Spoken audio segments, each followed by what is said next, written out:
Yo, you already know what it is. It's public service announcement. It's not really a safe space. We only do it for the culture. We never do it for the industry. What up, guys? How is everybody? Oh, Hey, Man, you know, this has been a very interesting. We've been trying to get this episode out for a while. I'm not even gonna hold you. So let's just put it out there. Every time we would record, there was like an event that would happen where it was like, we gotta talk about this, so we don't have time to record because we don't want to miss it. Um, so also, just also, it shit's stressful. And sometimes niggas just don't want to have to talk about how fucked up the world is or how shitty or stressful their life has been. Sometimes they just want to fucking relax after a day of work, after a day of surviving. yeah, pretty much. Mr. Goodman, I'm gonna pass it to you because I know you have some Yeah. RIPs that we have to give out. Uh, yes, certainly want to offer our condolences to the families of Naya Rivera. Her body has been recovered. She gave her life to save her sons, and gotta acknowledge that sacrifice, and just send condolences out to her ex-husband, her family, um, and shit. Even Big Sean, he's not taking it very well. Also want to send condolences to the family of Specialist Vanessa Guillen. She was killed and dismembered by Specialist Aaron David Robinson. That motherfucker killed himself. Uh, and his girlfriend, Cecily Aguilar. And it's disgusting that um, she's, swore an oath to protect this country. And it doesn't seem like the army's trying to protect her, trying to find out what's going on. I also wanted to bring up LaVena Johnson. She was murdered in 2005. There was evidence of rape and battery, but it was ruled suicide. And I I would love to see the Department of Defense held accountable for not protecting these women who have pledged to protect us. But it's really disgusting. It's really horrific that they would experience these things where they should be safe. Also, um, sending condolences to the family of Huey, the artist who came out with Pop Lock and Drop It. Yeah, He was man. gunned down in front of his home. I mean, he's my age. I think he was like 32, 33 years old. And last but certainly not least, Congressman John Lewis and the Reverend C.T. Vivian. They were pillars during the civil rights movement, stood with and marched with Dr. King. And to lose them in one weekend, it's pretty rough. It's pretty rough to accept that one, these men, and in some cases, and in a lot of cases, the women that aren't really mentioned out loud, unfortunately, uh, they're not that old. They're the same age as my grandparents, and I think it's important for each one of us to inherit the mission. It's not We can't be looking to leaders. We gotta look to ourselves. To and each of us carry their torch, and continue to fight for our humanity. Absolutely. I watched the procession for Congressman Lewis Sunday, and it was crazy to see the police officers that were there during the procession were the same police officers who beat the hell out of him at the age of 25 crossing that bridge in Alabama. It was so profound to really see that, and people talk about like how much he contributed to the civil rights movement as well as to Congress. He was known as the conscience of Congress, and when that's such an esteemed title, and for you to be from Alabama and then become a congressman and do those things and really create and try your best to give your life of service and change is we're truly indebted to him. So definitely RIP. Yeah. Yo, we've all been kind of busy in quarantine though. On a lighter note, Jade kind of well shit. First we should introduce ourselves. I'm sorry. I am Robbie Digital, aka the Culture, aka the late one but the great one, aka I'm 32 and I like freaky 45s. I'm Michael Jordan major and most of you niggas are heroin minor. So that's it. What have you been up, Rob? What have you been up to, Rob? I'm gonna let everybody introduce themselves first because we have a guest. So I don't want to be rude. Yo, I'm Saul Goodman. No, I'm not. I'm not Saul Goodman anymore. I'm Lion Goodman, the Lion of Bed-Stuy. Also known as Saul Goodman. It's your girl. It's your girl Bones, aka Little Mayo, aka Petty Slimane, aka OG. I gotta be. I don't know. I gotta give myself an OG name. I've been out here with my OG fit. We'll come back to that. But you gotta give yourself an OG name. Oh, we have a guest. Back like he never teched. Hey. Introduce yourself, sir. I don't want to take the spotlight off of you. Hello, everyone. This is Techie Music Fan. It's good to be back. Glad to have you, Randy. It's been a while. Tell Levi's my denim dragging on the floor. Tell a story. Miss you, man. You got these COVID numbers down.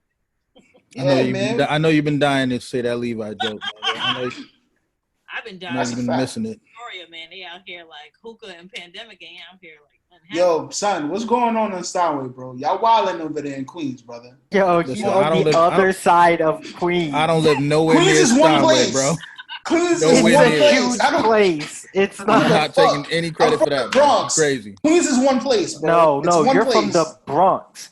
You're all one place. Yeah, the Bronx Queens is definitely one place. Massive. I'm not gonna let you diss my neighbor like that. They wildin' on Steinway, but they also wildin' in Dykeman.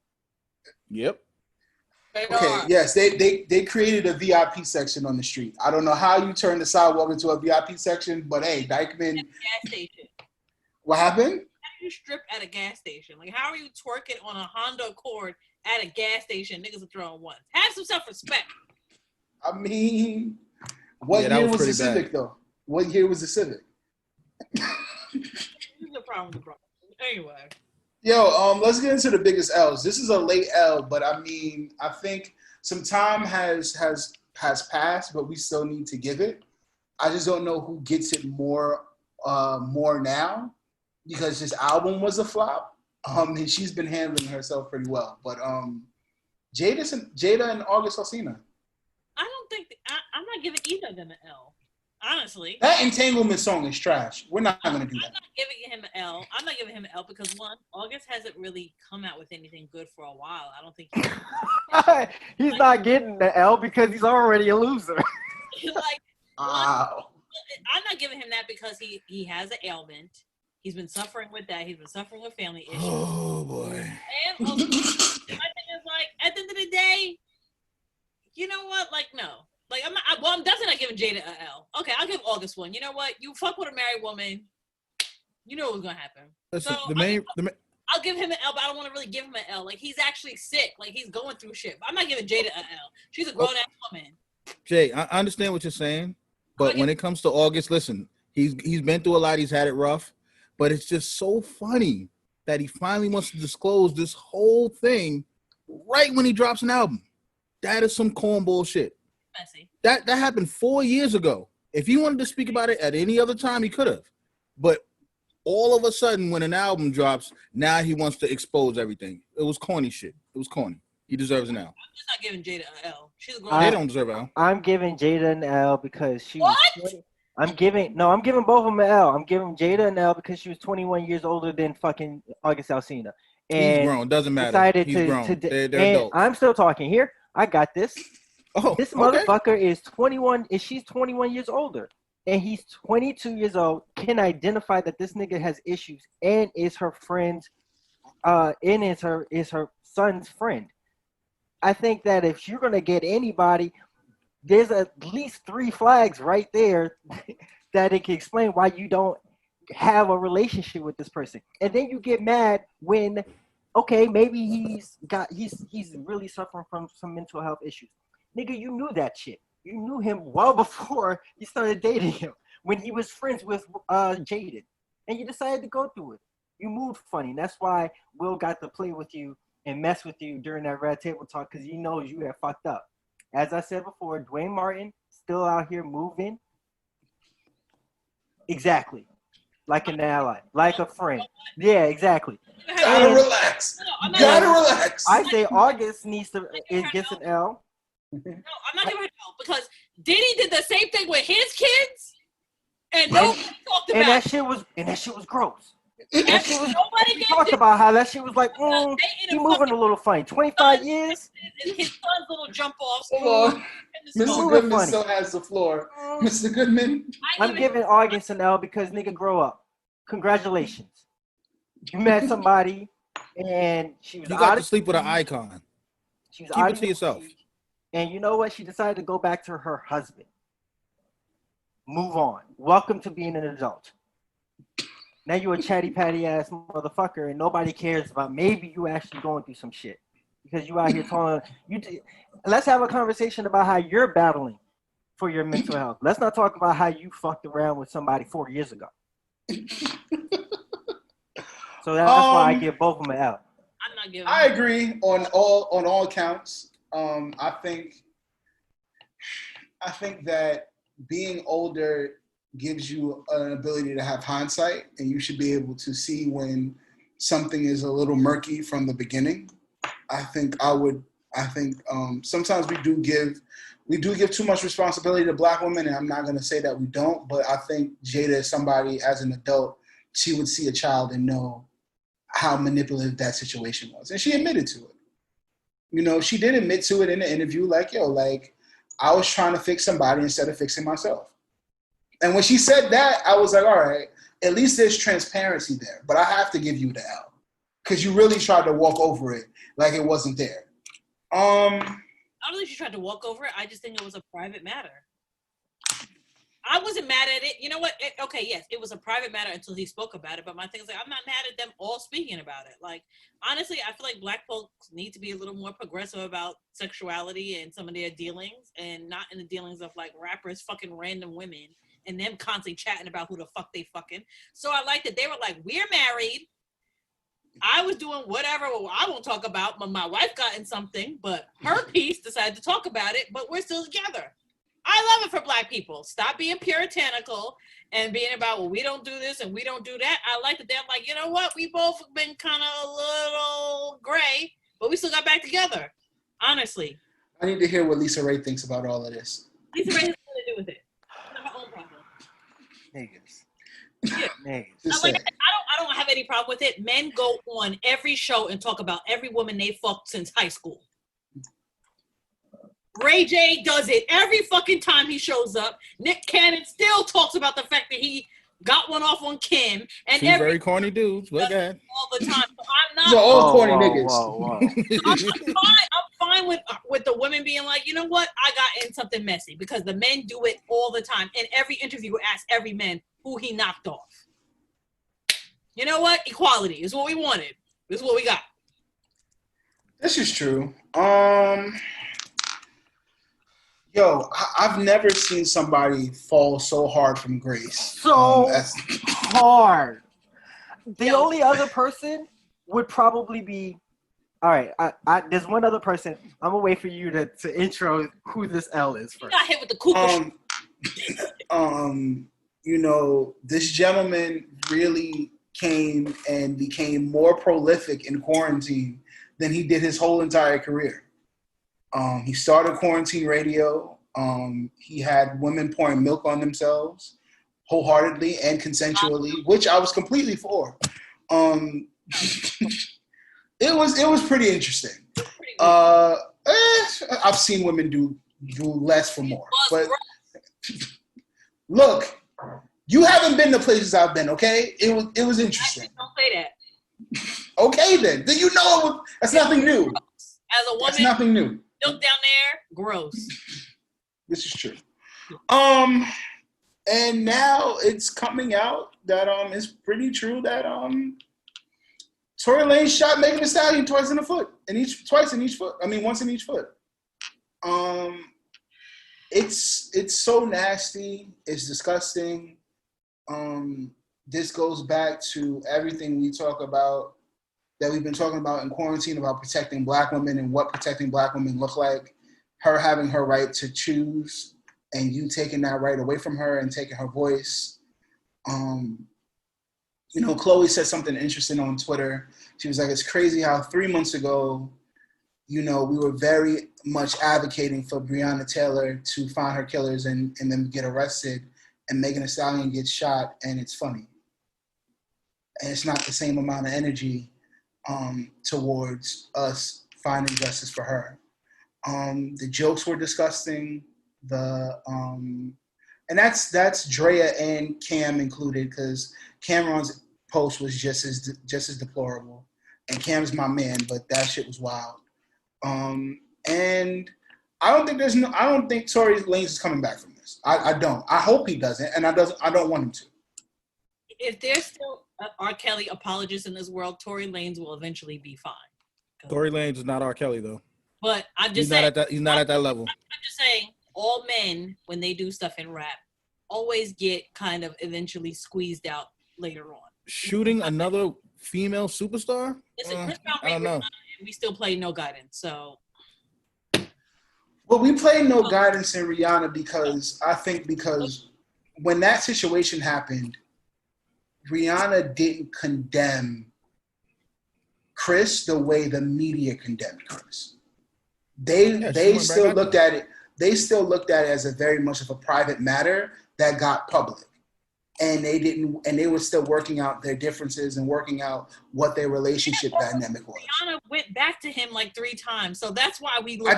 We just said that, but what I mean is like, the media did more damage to destroy Chris's career than Rihanna saying anything. I mean, true, but and that goes back to the. Go ahead, LaVena. Oh no, you can finish your statement. What I was going to say, that constantly goes back to the age-old dilemma that I think many black women face when they've been wronged by Black men or just a woman of color. Do I protect the race and not condemn this Black man publicly, where we know how the judicial system and the media is going to crucify him, to protect my color, or do I say what happened to me and be the victim, which I have every right to be, and seek justice that I rightfully deserve because this motherfucker shot me? I feel like overall Megan has been handling it pretty decently. Like, it's still a legal matter because I don't know if Tory's in jail or if he's out on bond. I don't really know the particulars of where he's at right now. She's basically handling it because, people are on her head. She's somebody that usually addresses a lot of her stuff on her lives or just on video. So, like, I think she's handling it as much as possible. But I think from watching her live yesterday, it showed that they were friends. Like, at the end of the day, they were cool, and somebody that she thought was cool violated her. So she's still just handling that. So I think, and also too, she doesn't have really a support system. So clearly that's the thing. But Tory's thing is just like really unnecessary. Like, it was just so unnecessary. It wasn't like, I guess for Chris and Rihanna sometimes gets looked at differently because they were a couple. They were actually a couple. Tory and Megan was not a couple. They were just friends, and they just happened to be in the same industry. I think Megan is trying to handle it as best as possible because she knows that hip-hop is a boys' club. And at the end of the day, there is still some people that question what she did. Like, even though she has not put out the details, she had to say yesterday, I didn't do anything to provoke this. We weren't in an argument, because there were still people making jokes about it. I mean, as in reference to Cameron. So she's trying to handle it as best as possible because she knows that he's been out longer than her. He does have friends in the industry, and there may be some men that may not sympathize with her, even though a lot of people like her. So I think she's trying to make sure I heal, I handle my career properly. This is also another Black man, so I don't want it to be mishandled. I want it to be stuck to the facts. And also, too, Rap is a boys club, and I have to survive in this past this. I think that Tory Lanez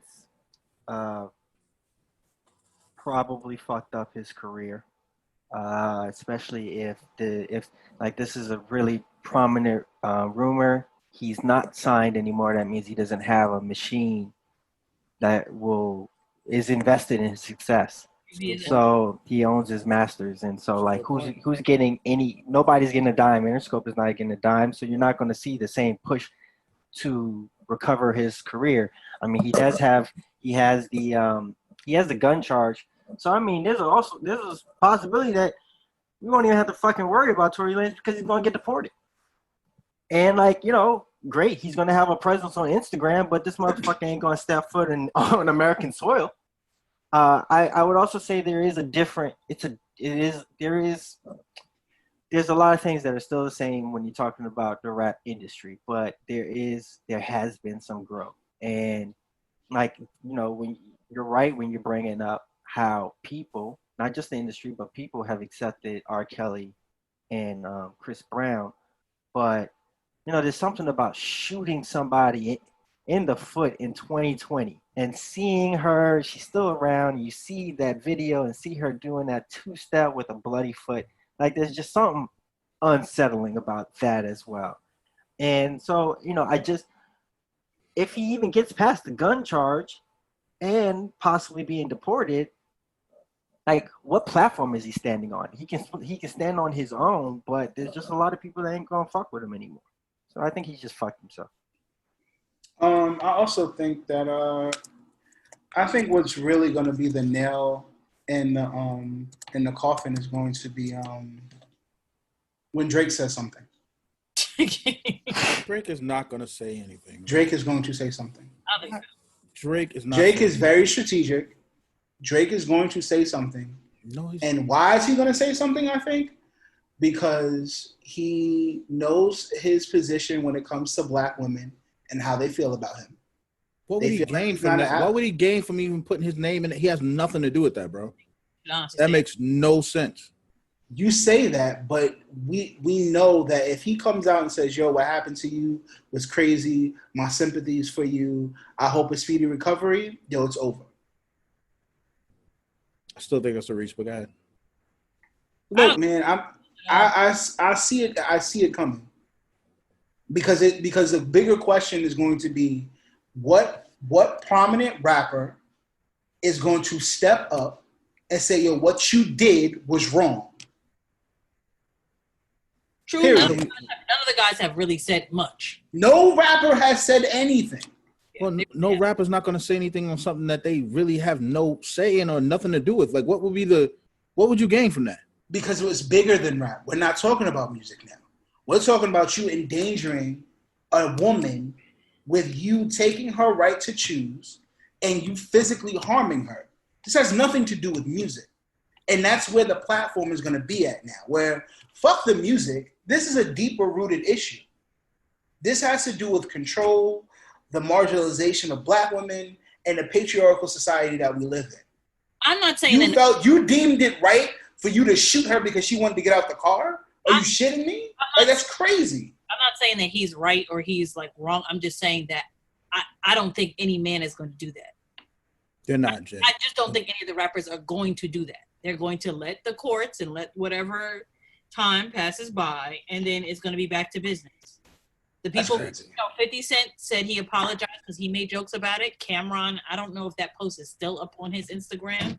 That he made it. Cam, so that about, Cam is Cam. You know, but Cam is a Harlem nigga, so like whatever. But I just don't feel like any other rapper. If other rappers are not condoning the shootings that just be happening outside of when Nipsey got killed, but then we're saying, oh, niggas gotta stop begging, like, because Nipsey got killed. If they're not condoning or coming against regular shootings, they're not coming against what happened to Megan Thee Stallion, period. They're just not. It's a boys club. And rap and that kind of violence is all tied into the mystique of rap, so they're not going to do it. Third L. Yo, like, Another person I didn't think would fall this hard. Nick Cannon, bro. What the fuck is up with Nick Cannon, bro? I have really mixed feelings about what Nick Cannon did and Well, what first is explain what Nick happening Cannon to did. him. Thank you. So who the fuck did he have on his Professor Griff? Progressive Griff. He had Professor Griff on his podcast. Yeah. And Professor Griff been kicked out of Public Enemy for his views. He's essentially a raging anti-Semite. And there was Nick Cannon, I guess, was doing his Joe Rogan thing where he was trying to get all sides and he was trying to learn. And he was agreeing with some of the things that that Griff was saying, including saying that Black people are the true Hebrews, and also quoting, or at least citing, Louis Farrakhan, the Honorable Minister Louis Farrakhan, who is also labeled as an anti-Semite. And this is why I kind of don't really care for the when y'all call and mess with me about being a Black Israelite, because I particularly don't care about this. Honestly, like, I understand where these beliefs and these feelings come from, but I like the idea of Black people being Hebrews. It doesn't. I don't care. I don't care personally. But he did say a lot of things about the Jewish community, about them being successful, about white people being devils, and I think that there's just a very necessary conversation that the Black community or members of the Black community need to have with members of the Jewish community. Because I know I have had very negative experience with Jewish people, but would not say that the Jewish community is evil or that they're liars or thieves. And that is where I find the issue. But I also can't tell Jewish people how to feel, or, I mean, like, they've been tormented in history for as long, if not longer, than Black people have been tormented in history. So if they're feeling victimized, if they're feeling disrespected or discriminated against, I think that we should take the opportunity to at least discuss why that is. I agree. I feel like what I think what happens quite oftentimes is with Black people, I think because we don't really feel like we've gotten true equality, any ounce of equality from another race, we have animosity towards it. And I think that hurt people hurt people. I think from as long as I can remember, there's many of stereotypes with different cultures and backgrounds, and it's always been that Jewish people have all the money and they cheat.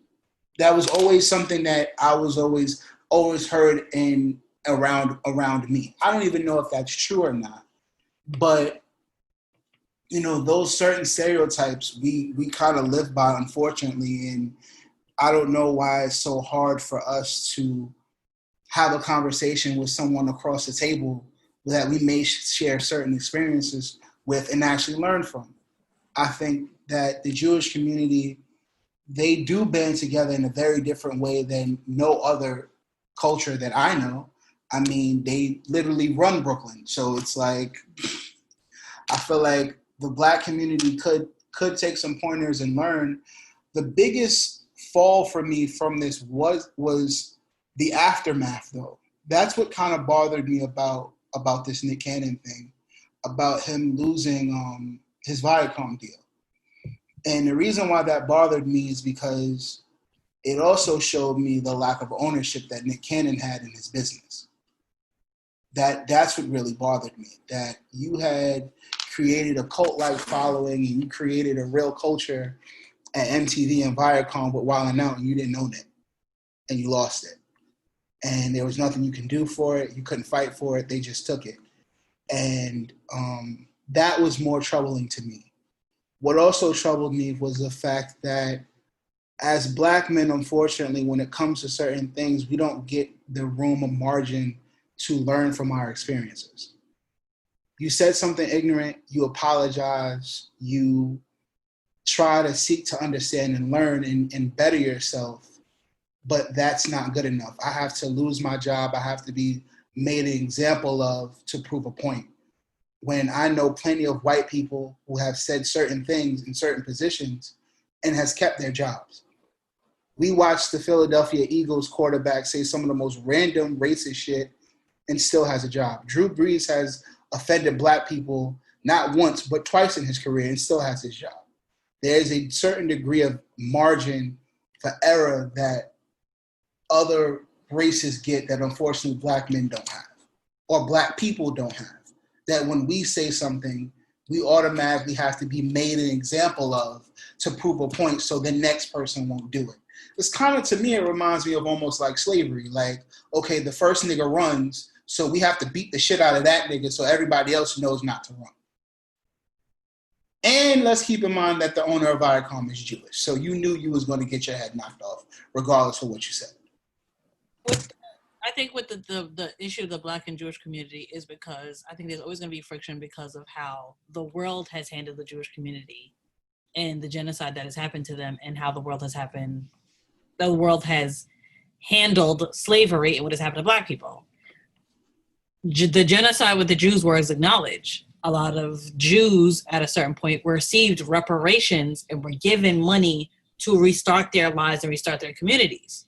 So when you have a thing that happens to people and people are killed and, generations are lost, but countries acknowledge a wrongdoing happened and try to fix it, that's always going to be handled. All right, shall we wait till Rob comes back? No, I'm listening. I'm here. So to get handled, that's always going to be received differently. We as Black people are still waiting for America to literally acknowledge that there is racism because slavery existed, and how that thing, that act that went on for 400 years has impacted us still to this day. And if a country does not acknowledge that, that's always going to be a point of friction for people. And I feel like it's always, unfortunately people say it's the suffering Olympics. The Jews feel like, well, we suffered. And the Black people are like, well, we're still suffering. So I feel like that's always going to be a friction with those two communities because there's just not acknowledgement from our government that we were wronged. What is in place today still keeps us at a disadvantage. And what happened to y'all was corrected. And I think that's always going to be a thing for the people, and a lot of stereotypes on both sides. I could agree with Josh. I live in an upper middle Jewish upper middle class Jewish neighborhood. I have dealt with, silent racism and things like that, but I can't say that that's all part of the whole community. But I could say that I've dealt with it, but I could say that I've dealt with the same nonsense from Black people when I lived in the Black community. So it's just a sticky subject. I mean, honestly, if he felt that way and you have a platform, just don't put it on the fucking podcast. Like, I feel like a lot of Black men feel that way. But like, if you know you got deals or your shit ain't fully, you don't own it or you don't have ownership of it, as they say, don't go full barbershop. That to me sounded like barbershop talk that happens a lot, or block talk that happens with Black Israelites or Hotep niggas. And you had it, unfortunately, on a platform and could have got your shit took. So it's different, But he got it took. He got it took. But I feel like in some way he is going to get it back or create something. So I don't think this is over with Nick Cannon. I think it's just a lesson. It sucks how how heavy and swift it was. But my thing is like, what it is. It's the same thing. My thing is like, it's no different when Black people hear a white person say something. We instantly be on their ass. Like, Twitter, do your thing. People be losing jobs, losing money. So it's not like that the reverse doesn't happen now. It just, unfortunately, when it comes to Black people saying anything about certain aspects of white culture or certain nationalities or religious groups, then yes, it gets real murky. But I'm not to say that white people don't get their comeuppance. Plenty of white people in this age have gotten clapped off of saying some remarks and got all their shit took. So it's not to say that he does it. It just sucks that when a black man does it because we have so many few opportunities to do that. So I don't feel like it's the end for Nick Cannon. I think it's a lesson for him. But I think I feel like Wild 'N Out's not done. I feel like he's going to get it back in some way. I mean, I could probably. I mean, he definitely. That's the other thing. When you're gonna say some inflammatory shit, like stand on it. Like you got fired. Like you better embrace it and accept it. If he apologizes, and maybe Viacom will give him back his shows, but it also needs to be a lesson for him to learn. Like if now you're listening to what Jewish people are saying about how your comments made them feel, then and you're learning some things, then maybe you should have always approached this from a space of learning and actually had conversations with Jewish people. You don't bring a wild ass Professor Griff was kicked out of Public Enemy. You know how inflammatory you got to be kicked out of Public Enemy? I mean, Flavor Flav is still in Public Enemy, and he be wild. So yeah, I think it's better to learn. To learn. I mean, yeah, the negative experiences we've had with each other, they matter. Let's discuss those things. But you can't be labeling an entire community like Jay said. We know how it feels. Fuck. What do you think, Randy? Yeah, I think what Jay said was right. Like, if you're gonna have those conversations in the barbershop, in your neighborhood, and talking with your people. You don't go on a platform and just say something that's completely inflammatory and just talk about a whole group of people and not expect anything to happen to you, especially when the people that you're speaking about own your shit. Like, he just didn't. He wasn't thinking the right way. But I really don't think he should apologize as quickly as he did. Like like Saul was saying, stand on your shit if that's what you believe. But hey, it was just a fucked up situation. It's one of those things where, hey, just keep your mouth shut. If you're not ready to deal with the consequences that's going to happen from what you're going to say, then don't say it. Period. Speaking of things you shouldn't say or do, Talib Kweli, bro. No. He really you know what? Let's talk about it. I'm disappointed in him, but I'm more disappointed in what people didn't get on his ass. All right, let's start from the beginning. Let's start from the beginning. So Nigel D puts out a post about black artists dating and marrying black women. He responds to a post. It says, "Where's the rappers that marry black women?" Nigel D puts out a whole list of rappers that date black women or marry black women.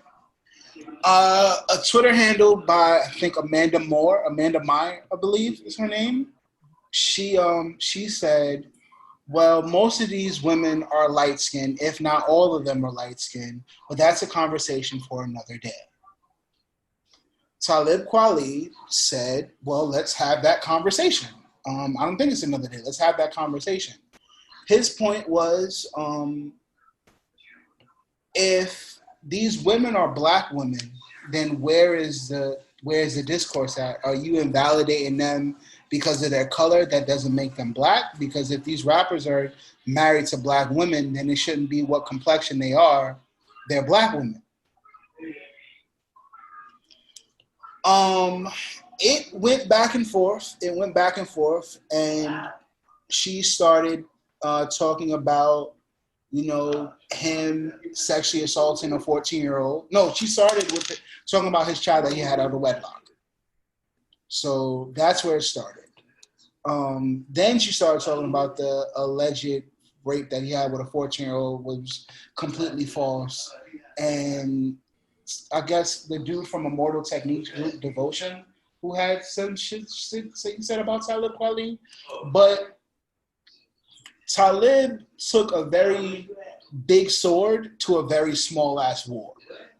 And he swung it. Like, he continued to at this woman for about 2 or 3 weeks after anytime somebody would bring up anything that was said in regards to the conversation that they had, he would at her. and he kept adding her and adding her.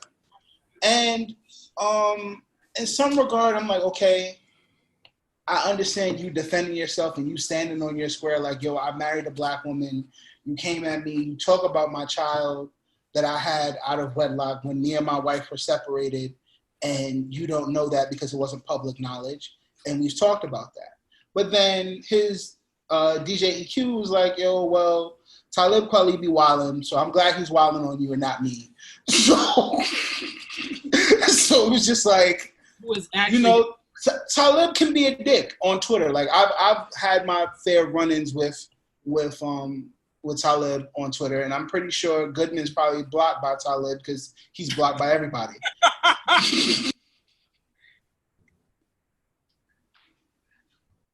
I can't hear you. Can't hear you. He gonna do all this just to say he blocked. Can you hear me now? Yes, you can hear me. Yeah. Why the fuck am I having a conversation with Talib Kweli about anything? I feel like he blocked you though. I just feel like you blocked by everybody, and he would be on that block. Well, we will never know because we'll never know because his account is suspended. Yes, but also too, nigga's about to be out of here like Azalea Banks.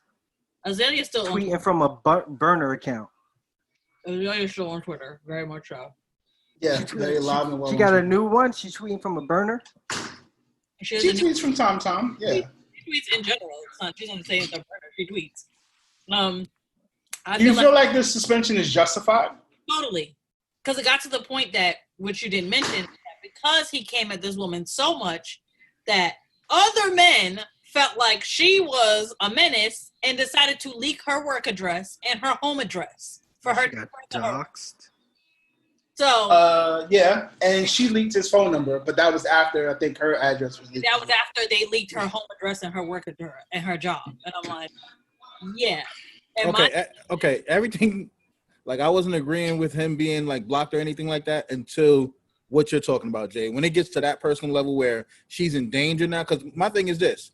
If you're willing to say something and talk about somebody's personal business and talk about his child and stuff, you can't get mad on how he reacts if he's just talking.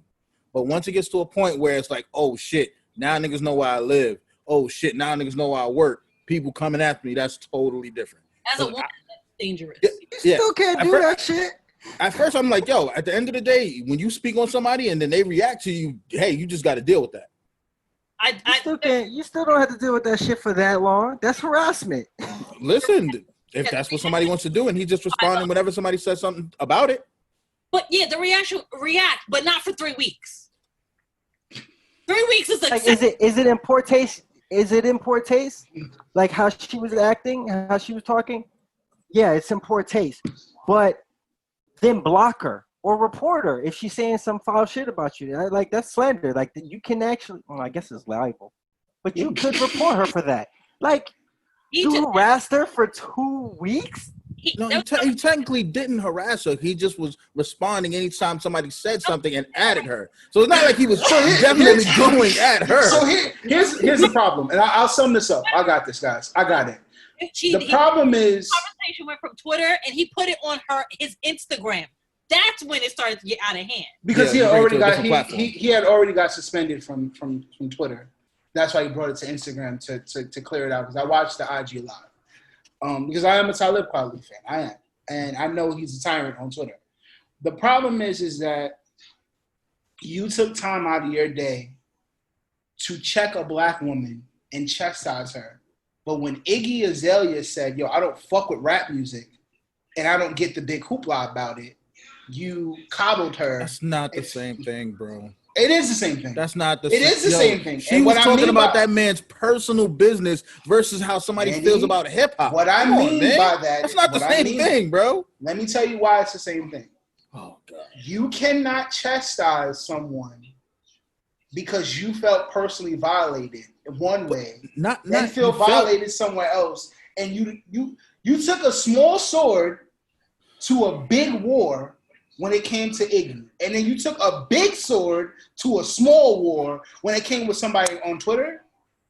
Because she said she didn't know the hoopla about hip hop. Mind you, she's profiteering off of it. So you give her a history lesson on hip hop, minus the fact you went on tour with Macklemore, which is crazy. Because he stole a Grammy from Kendrick. That's besides the point. Really want to be technical. You should have been violated from there. But we let you rock. I completely get what you're saying, where you should be able to defend yourself on Twitter. You should. But you have to pick and choose your battles. Talib did not pick and choose his battles with this one. He took it too far. He took it too far. If the And you have over 1 million. You have over 1 million followers. You know it don't take you nothing to really go off like that. But here's the thing. It teaches people. You go too far, you went too far. Listen, if it teaches a lesson where just because you don't have as many followers doesn't give you the right to speak on somebody's personal business. Sometimes that person is going to react to you. And then if you don't like the way that he reacted to you, if you didn't say what you said, you wouldn't have had nothing to deal with. Everybody thinks that Twitter is this thing where, I can say what I want as long as I don't at the person. But if the person finds out about it and responds to it, now all of a sudden that person is too big and shouldn't have responded. That's bullshit.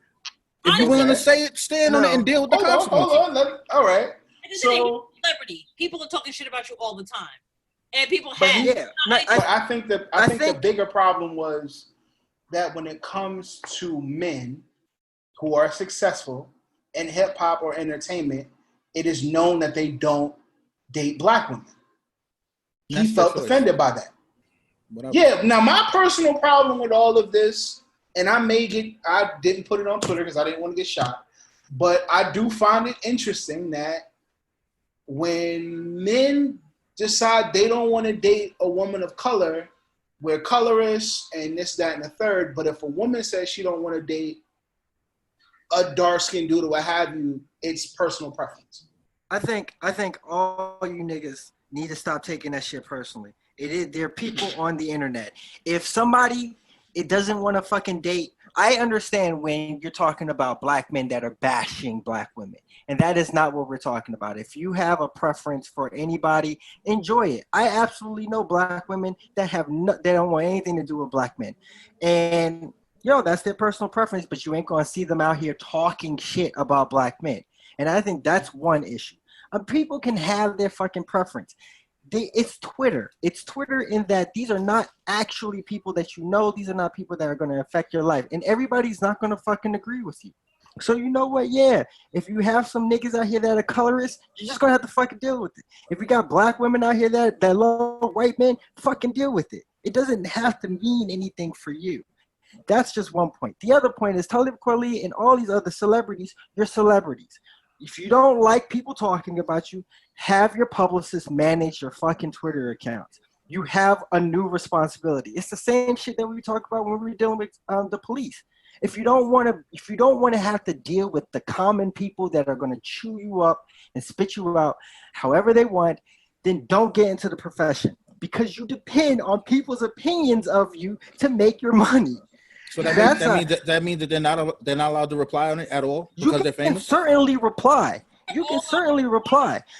But 3 weeks? You don't get to just harass somebody on the internet because they said something about you that they don't like. Same thing with if you are constantly adding somebody that you are no longer actually having a conversation with, or if somebody is expressing that they no longer want to have a conversation with you, then yes, you are harassing somebody.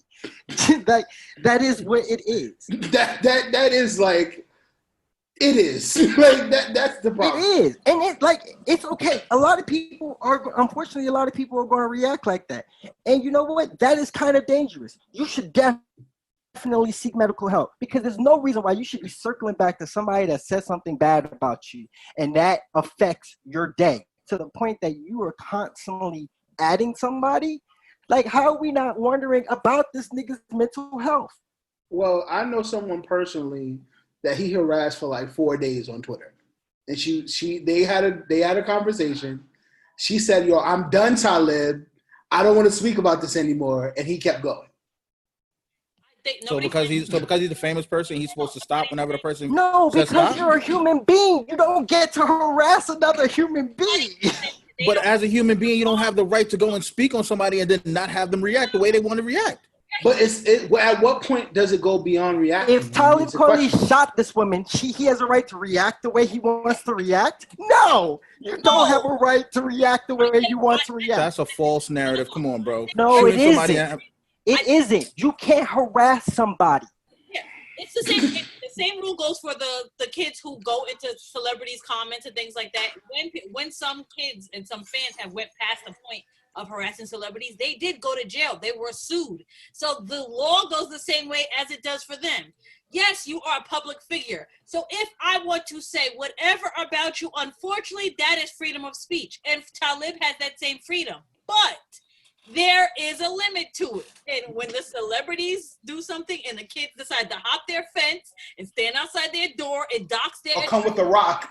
or leak their address or hack their phone. Wait, let me finish. Or hack their phones, they get sued. They go to jail. They have legal issues with them. The same goes for Talib. Yes, the woman revealed something about you that you didn't want to know, but people did know that. So let's be clear. People did know that he had a baby out of wedlock. It wasn't a secret thing. He just didn't want it revealed. He had every right to respond, which he did. 2 weeks later, after the woman said she was done talking to him, and he went so hard to take the conversation to another platform, to do lives about it, to the point that woman got doxxed and her address got leaked. No, that was taking it too far. I'm all for, that's what Twitter does. We all talk about people's shit. But when you take it too far, yes, the rule goes for you as the same goes for the fan. Period. You put it on a public forum, you OD'd. You're catching the smoke now. Same would go for the fan. They put He's probably going to sue Talib too, and get back. I mean, for whatever he got. Too far, and I would feel the same way if Talib was talking and a fan was harassing him. I'd be like, nah, get that fan the fuck out of here. Make sure they go to jail. So he got to stand on that. You can take shit too. You did have dudes that were baiting rappers into fucking with them, into beating them up, and would sue. Like legally, you just can't do it. Paparazzi does that. They purposely go to the celebrity's house and then harass them, and then when they come outside and punch the paparazzi, they get fought. Now the paparazzi does have things that they get punished. They have protection. Yeah, they have protection. But my thing is that you can take it too far, and he did. So let's move forward. We have a W. And I have to give this W to Will Smith because I don't know if he was acting through that red table talk. W. That man sat through. Yo, bro, they have been. First of all, I'm saying, shout out to Will Smith. About it. So don't say we don't know that. Listen, he's been harassed in social media since this red table talk. But he gets a W because here's a W. Even if he is cheating, nobody's talking about it. Nobody. We have never known. Dwayne Martin, 25 years. Dwayne Martin has been down. Cheating for years, so my wife had fuck somebody. 5-7 years, Trey Songz hasn't said a word. Okay, like never. Shut up. I didn't imply anything. I'm just mentioning people's names. With some years behind they're good friends. Never. Yes, he gets a W. Yes, they have a very weird relationship. Everybody knows that they're doing what they're doing, but Will's people held up their side of the bargain. Do what we do and shut the fuck up. The way they are getting at Will every time he posted jumping ropes. He said, I can't get the hang of this. And somebody said, just hope you don't get entangled in it. And he said... You said, that's a good one. I'm blocking you, but that's a good one. We've never seen Will Smith so vulnerable, bro. Like, this is a very vulnerable state fan. And it ain't his fault. Nope. Not at all. So I had to give him the W. It's not a win. Niggas just want a reason to salute that man. I didn't vilify Jada at all. I didn't say anything about Jada. Wait a minute. This man... No, I didn't agree with that. This man sat across the table from his wife as she said, I was in an entanglement with someone 21 years older than me who was blowing my back out, and I decided to come back to you. And he acted that's the best role Will Smith has ever played in his life. because I would have been crying. I would have been on the table crying. Not a win. It's a win, bro. It's a win. Oh, Jamal Bowman gets the second W. Take it away, Mr. Goodman. Yeah, shout out to Jamal Bowen. He unseated Elliot Engel. Yes, he did. Who has Let's go. And I voted for him. You voted for for Jamal or Elliot? Jamal. Oh, I was about to say. He said reparations, and I was like, I fuck with that man. He said we need reparations. I was like, yo, I fuck with you. I don't know what else you talking, but you talking my language and you talking money. You got my vote, my nigga. Be something literally like, I want reparations for the prison complex, and they'd be like, yeah, reparations. Like, God damn. Go ahead. Yo, you stay over there in Jersey, okay?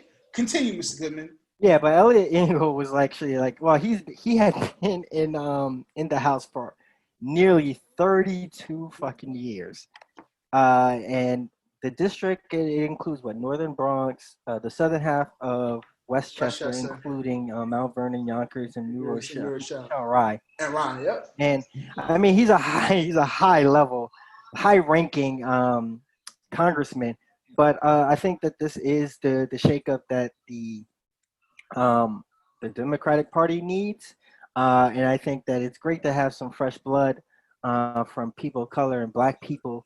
I don't remember what the number is, but there are dozens of Black women who are running for office for 2020, and shout out to them. But specifically for Jamal Bowman, because he was endorsed by AOC, and he's a part of, and he's a principal, so he understands what the youth are going through. I think this is a good win. Let's keep in mind Elliot Engel was a congressman for the Northern Bronx and Southern Westchester district, and the nigga lived in Rhode Island. They were like, yo, the nigga did not show up the whole pandemic. I read until it was time for the primaries. I read that the biggest talking point against him was like, this nigga ain't even here. Wow. So yeah, like it was very easy W for Jamal Bowman, and shout out to him. I think number 3, Megan for handling all of this like a true champion, like an amazing Black woman. Just her overall. I want to see where the case goes, but I felt it was very necessary to give her that W. Yeah. We all agree on that W? I wanted to talk, I just really quickly wanted to say shout out to all the Black women who received Emmy nominations. That's a fact. Okay. Issa received like 10 or 15 for Insecure. Angela Bassett got one for the Imagineering documentary. I think she wasn't her show. I May Destroy You was not up for a nomination. Zendaya received a nomination today. Tracy Watchmen got 26 nominations. Yeah, Watchmen. So Yaha got a nomination for Watchmen also. So like a lot of Black. He only had to get naked to get it, but whatever. Hey, get it how you get it. Frontal nudity is the same as female frontal nudity. You showed your dick, you got an Emmy. Hey, Halle got naked and she got an Oscar. Equality. So, shout out to all the Black that's method acting. So, there you go for you. Naked frontal nudity, you get an award. So, that's method acting. But, shout out to all the Black people who got nominees. Let's get into new music. All right. So, they called this battle The Dog versus the Dog. I guess that was a fitting title. It is. DMX versus Snoop. Who y'all got winning? Who won? I had DMX winning. I'm be real. I like more of Snoop's millennial shit. And he didn't play a lot of that. He stuck with a lot of the 90s. He stuck with a lot of that gangster shit. And quite frankly, I fuck with a lot of DMX is gangsta shit. Then Snoop's. So I saw like a lot of the early rounds for Snoop. But you know, if you're gonna stay in the '90s, like, yeah, that's DMX's zenith. Like, how you gonna beat that? I also thought that DMX was winning because he's so big, and we have been used to him, you know, battling his addictions for decades. So to see the Dog Man X become the Big Man X was really reassuring. Okay. Jade, how'd you have it scored? I felt like as much as, well, I do agree that Snoop was clearly winning in the first round. DMX definitely came back in the second half, but I gave it to Snoop just because of like one song. Like it was one song he played towards the end, and I was just like, DMX don't have anything for that. I forgot what one of the last songs Snoop played, so I gave it to Snoop only by one song. But DMX, if he had played like one other record, he would have won. But Snoop actually Okay, so for the last, Snoop didn't play Sensual Seduction, like it would have been over the top. nope. He didn't play Oh, that. Beautiful. Wait, did he play Beautiful? He played Beautiful. He played Beautiful, right? and when he played Beautiful, it was over. Records, I'm like, he missed out on some like an easy win. But he didn't want to just really dominate like that. I think Snoop won when they were actually up there performing the songs, and Snoop was rapping every single song, knowing every single word, right in cadence, and he was drinking. That right there, I was like, yo, he won. Like it was great to see DMX. You know, he looks healthy. He's representing for the Big Belly Brothers. I respect that. But he was looking tired up there, man. He didn't know some of his words. You couldn't get through the songs. Snoop was looking like he do this all the time, so that's why I gave it to Snoop.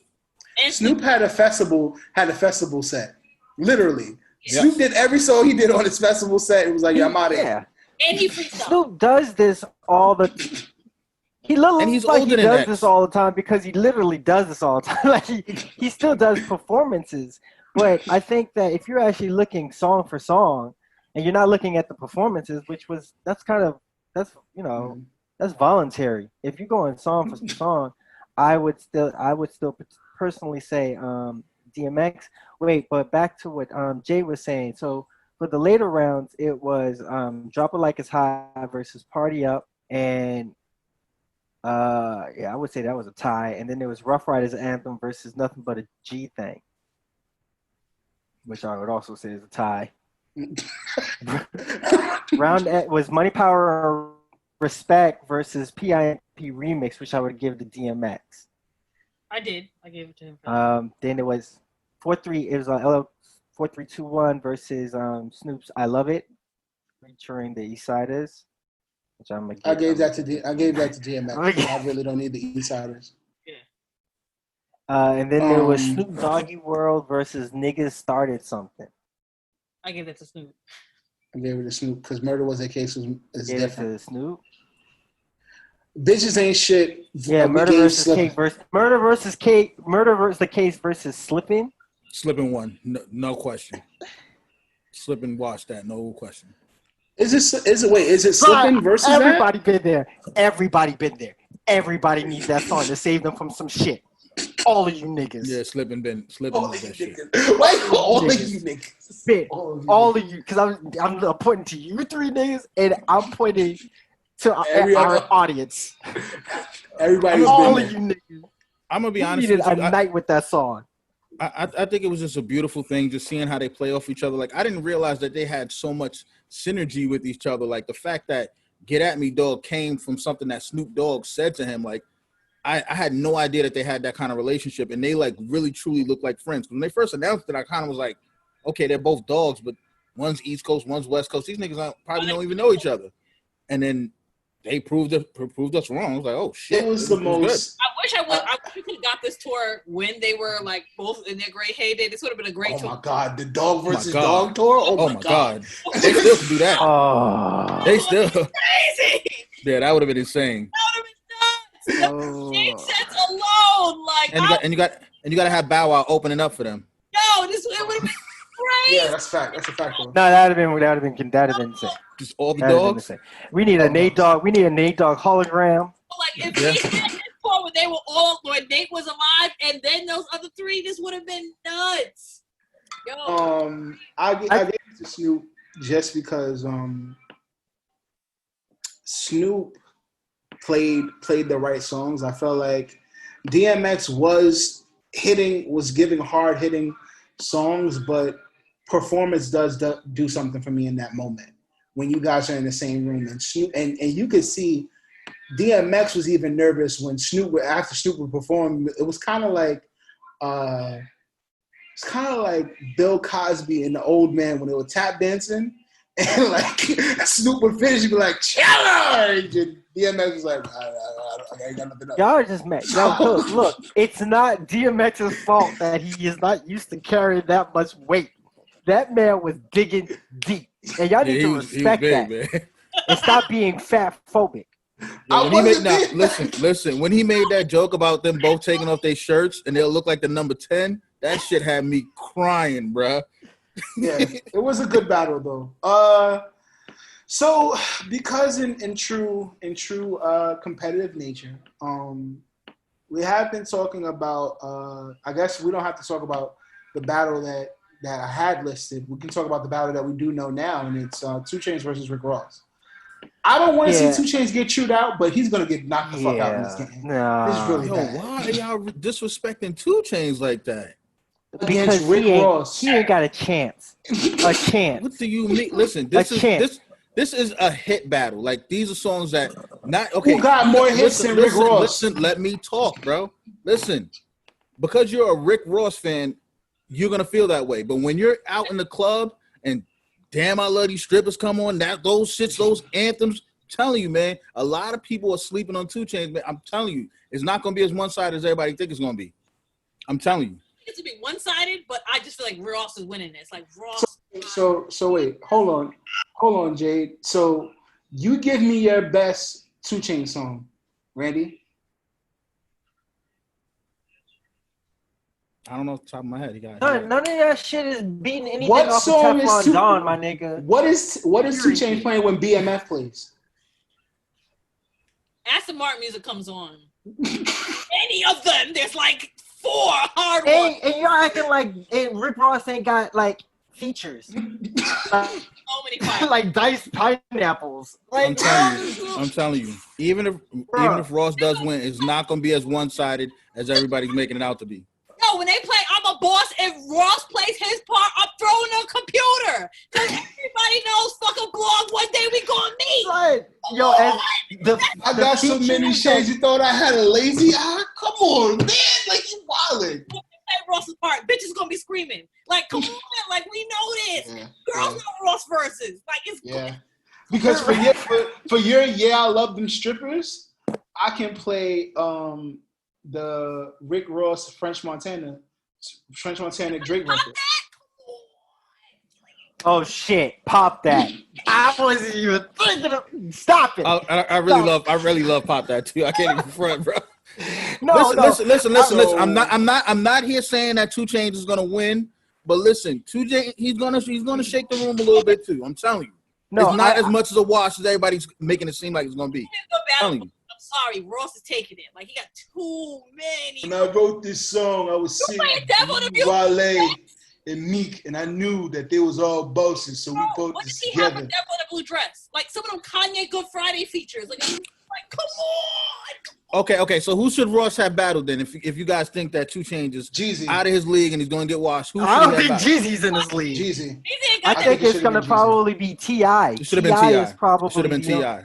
T.I. It should have been T.I., but I would have wanted Hold on. T.I. or Jeezy. T.I. or Jeezy. Because they both the records, the same amount of features and hit records are very similar. Jeezy does not have as many records. Jeezy don't have as many records as like Jeezy versus 2 Chainz would have probably felt better. But honestly, the only unless you're talking about like one of the top tier artists out here in the game, T.I. is definitely going to compete. Hello, good morning. Jeezy ain't got nothing for Hello, good morning. Tell me what the lick read. What are we talking about? Oh, I'm sorry. Just be enough. Like, just blowing money fast. Yeah. Come on Like, now. I'm gonna go back too far. Like, Devil is alive. What are we talking about? What are we really 2 Chainz talking got some about? stuff. He gonna throw on No Lie. He got some shit too. I'm telling you, y'all gotta stop doing that, man. I love No Lie. It's one of my favorite 2 Chainz songs, but I'm sorry. There's no way Ross should have won Jeezy because we just been looking at Jeezy. Like, damn, you really got washed after my president is black. So I'm glad you really not like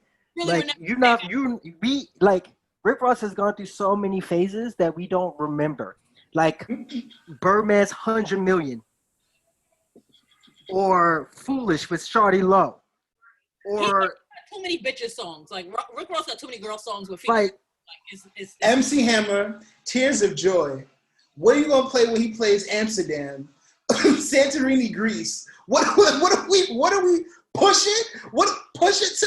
There's too many. Ross has a medley, bro. I'm telling you, nah, son. And then we're not even talking about mixtapes. Like we're not even talking about the mixtapes. Like, come on now. Luxury Tax. We got Rich I'm Forever. Different. Come on, man. Got Feds watching. Come on, man. Come on, man. Don't do that. Come on, we hear you. No, I love We're receptive.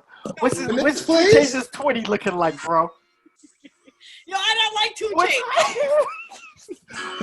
What's Titty Boys? What you gonna do in this place? You don't want that.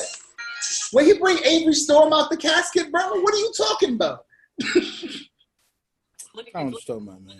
And I like True Religion, yo. I do, but that ain't got shit on Teflon Don. It don't.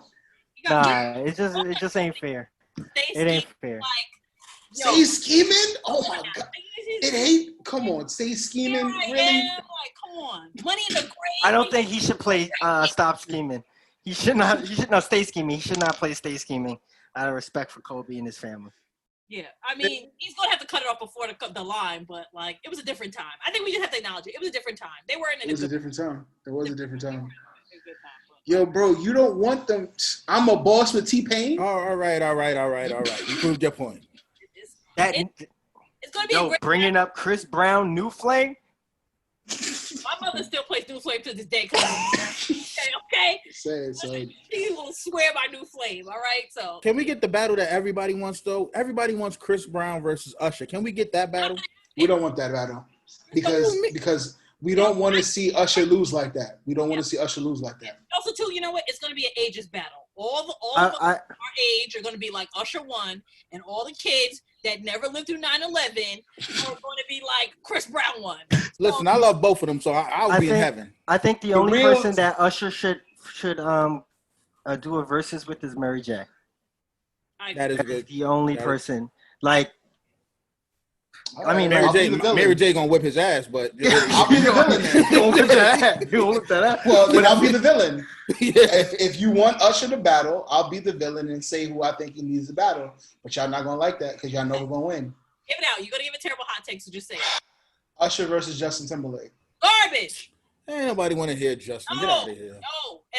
Okay. You would bring a white man into this. You better have Justin versus. This is the same reason why Jay. Oh wait! That's not right because Scott Storch already been on here. Yes. No. Wait. Rob brought this up a couple of days ago, and I said no, and he said why, and I said racism.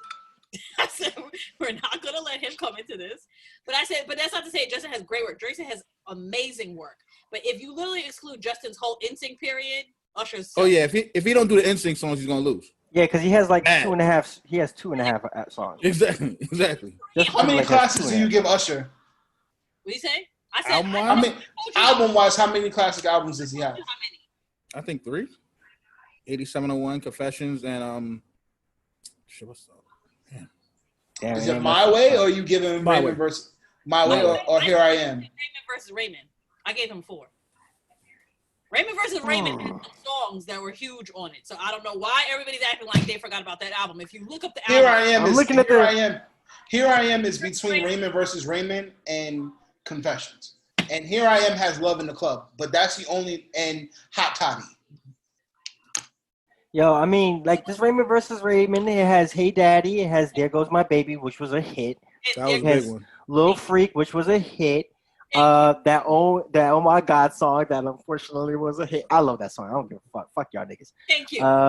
You really like that song? That song slaps. Oh, I got. All right, about the okay. Yeah, it slaps. So get out of here. You don't even need the words. You just feel it.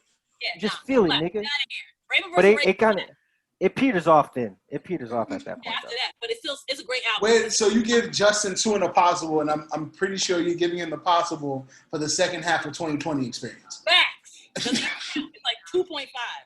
Nah, he only had one good, like, all right, he had 2 songs on that second album. That second 2020. He had 2 good albums on that, 2 good songs on that second 2020. Really, And Man on Fire, we're not counting at all. Man, Nah, that didn't happen. Absolutely not. Man in the I didn't Woods. listen to I that. like I'm you sorry. fuck the Man in the Woods, but nobody wants to acknowledge it. I Ain't like nobody having that conversation. No, fuck that. Sorry. All Sorry, right. Pharrell. Sorry, Pharrell. Seems you can't do it all. you did Speaking the of first, other battles you did the first of one. legends, Mike Tyson versus Roy Jones. What kind of insurance do you think Roy Jones has? Because he's going to get knocked He's out. crazy. Insurance, Yeah, he's gonna get his head knocked off. He's bury crazy. him. He They is gonna crazy. auction off his shorts and his gloves afterward. They're gonna have the repast at the Listen, Roy At the Jones. MGM? They're going to have to repack the MGM? after show on ESPN. Fuck you mean? After his last couple of fights of his career and stuff like that, how bad he looked Yo, against Goodman. So now that we have the procession for Roy Jones, just want to let everybody know that the buffet is free to the left Yo, of you Roy Jones. in the MGM. Roy Jones is going to Roy Jones dance. recording collection that he had back in like 2001. We're auctioning that off because he's died and his family needs the money to bury him. Dude, we're talking Roy about the Jones- same man that 2 weeks ago was talking about fighting a shark. Nah, he ain't got no loved ones, man. They shouldn't let him sign that shit, man. He's Roy gonna get Jones his ass beat. Is Bad. at most a light heavyweight. Tyson, I don't give a fuck how old that man is. It's simple physics. When you got 40 more pounds of power behind a punch, it's gonna hurt. It's gonna hurt more. A lot more. It's gonna hurt a lot. That nigga's gonna dance around that ring. And let's be real. Let's be real. Roy, when he was at his greatest, it was because he had speed. It had nothing to do with defense. He's not fast no more. He's not going to be able to get away from none of that shit. Yo, he's going to get his ass whooped. Tyson's gonna open up some body parts. Yeah. Starting with his ribs, might even get the diaphragm. Oh, Definitely. Yo, I showed my little sister highlights of Mike Tyson. I showed her the top 10 Mike Tyson fights, and she said, "Is this man Roy Jones a new fighter?" And I'm like, "No." He's like, "Then why would he fight him? I don't think it's a good idea." This man is one of the most terrifying men on the face of this fucking planet, without a doubt. And he's clear-minded now. So it's not just pure rage directed And at cocaine. It's- Rage and cocaine. It's He's clear. focused. It's Yeah. focused. Yeah. Yeah, he's putting him out first round.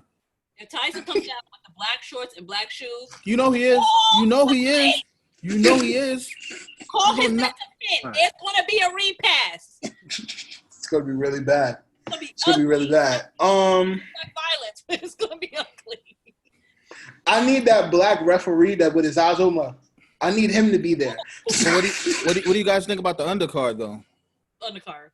Nate Robinson versus Jake Paul, whatever Jake Paul. that internet kid Wait, is. okay, the YouTube kid versus the dude who jumped over somebody. Exactly. Yo.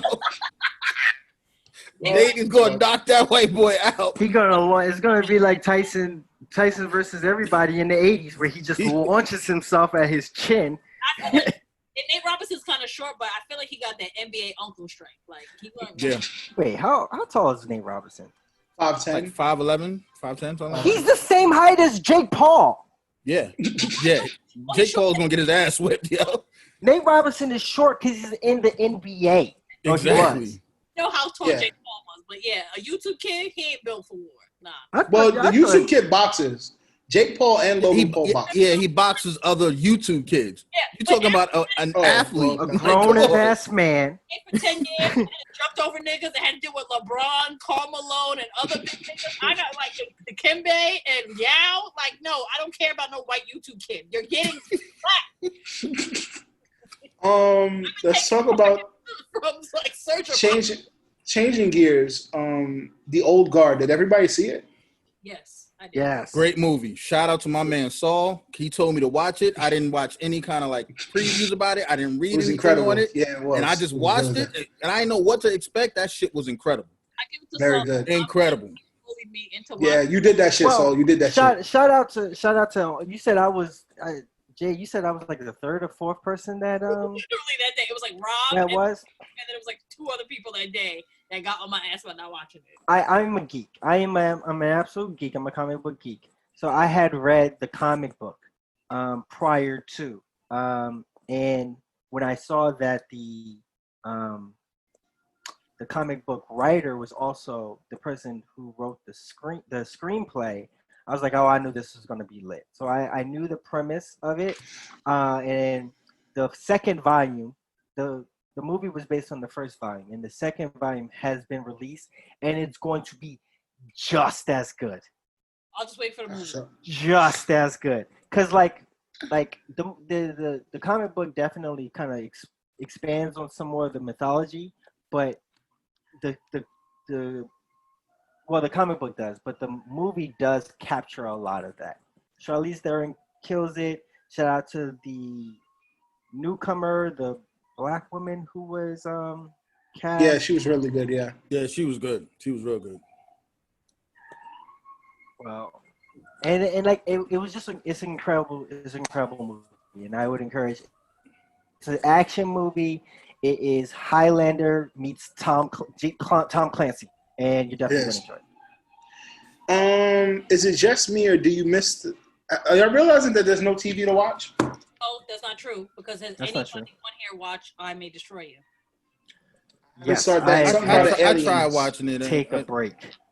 Yeah, I watched like the first 2 episodes, and once I saw where it was going, I was like, I don't know if I need that in my spirit. That's white man, black woman. Ooh.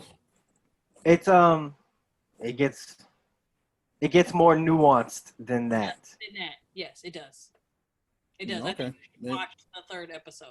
It gets more nuanced. That's literally when I stopped. I stopped watching after the 2nd episode. I was like, oh no, I can't do this. This shit gonna have me hating white people, and I don't want to be dealing with that. No, it's not just that. It's not just that.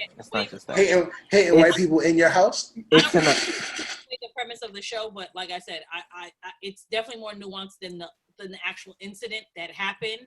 I do like it because it is a true story about her life. This actually happened to her. So I think, but she does offer a lot of nuance on it. So I think if you watch it, it really isn't like it. The show moves on. It really explores the idea of intimacy in our generation. And I have taken a break in that. Like I had gotten to the point where like I would watch both The Shy and I May Destroy You, like back to back. And I would be like pretty much depressed for the rest of the week. So I've gotten to a point where taking a break. Like you should definitely give I May Destroy You a chance now, because you will see how it's developed over time. Hey, you guys always make fun of me about stuff I didn't watch. I finally watched The Wire. I mean, congrats, sir. Congrats for coming to us 10, 15 years later.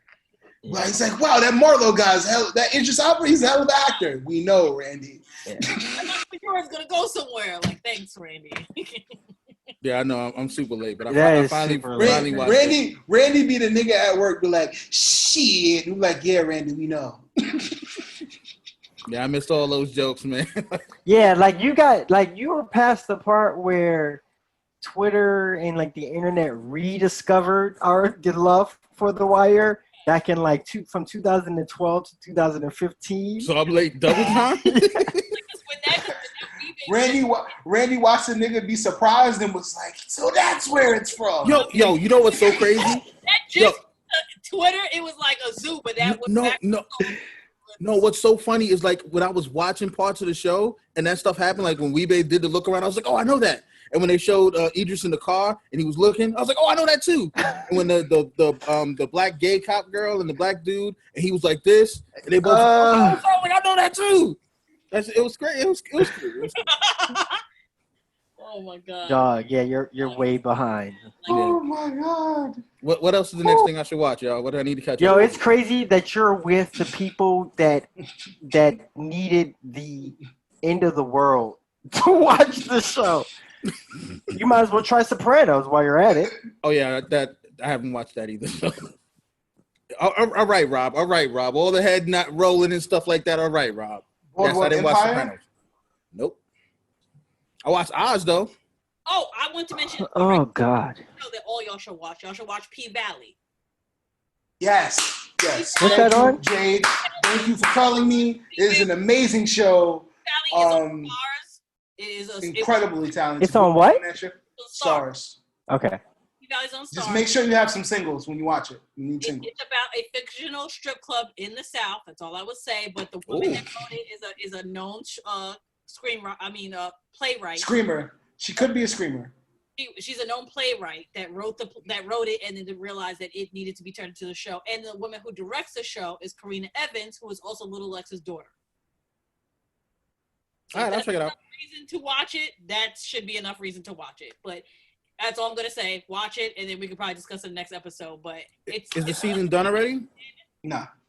Oh, three episodes in, you said? The third episode just happened this past Sunday. So, like I said, it's still time to catch up with it. People are just starting to get into the show. It's been just renewed yesterday for a new season, but it's worth it. Watch it. I mean, clearly, I'm saying P-Valley. The show's called Pussy Valley. You know what you're going to see, but just watch it. It's good. Yo, if y'all get a chance, check out For Life, too, that 50 Cent show. Check that out. I'm telling you, just watch it. For a feel-good show, you should check out Kim's Convenience on Netflix. Okay. Like just a straight feel-good show. Like there's definitely depth and nuance to the show, but it's a feel-good show. But I do want to highlight, because it just came out, the remix, Hip Hop and Fashion.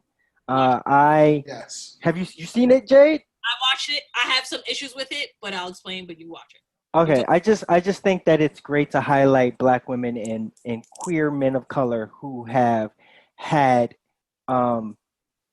pretty much the say in what hip hop looks like, and I think it's definitely necessary to start acknowledging those people, because that is one of the reasons why hip hop has grown and has been so popular, is because of the fashion that was celebrated, and that is because of some of the people that were highlighted in that show, including Alice Walker, who I'm a big fan of. Shout out to Walker Ware.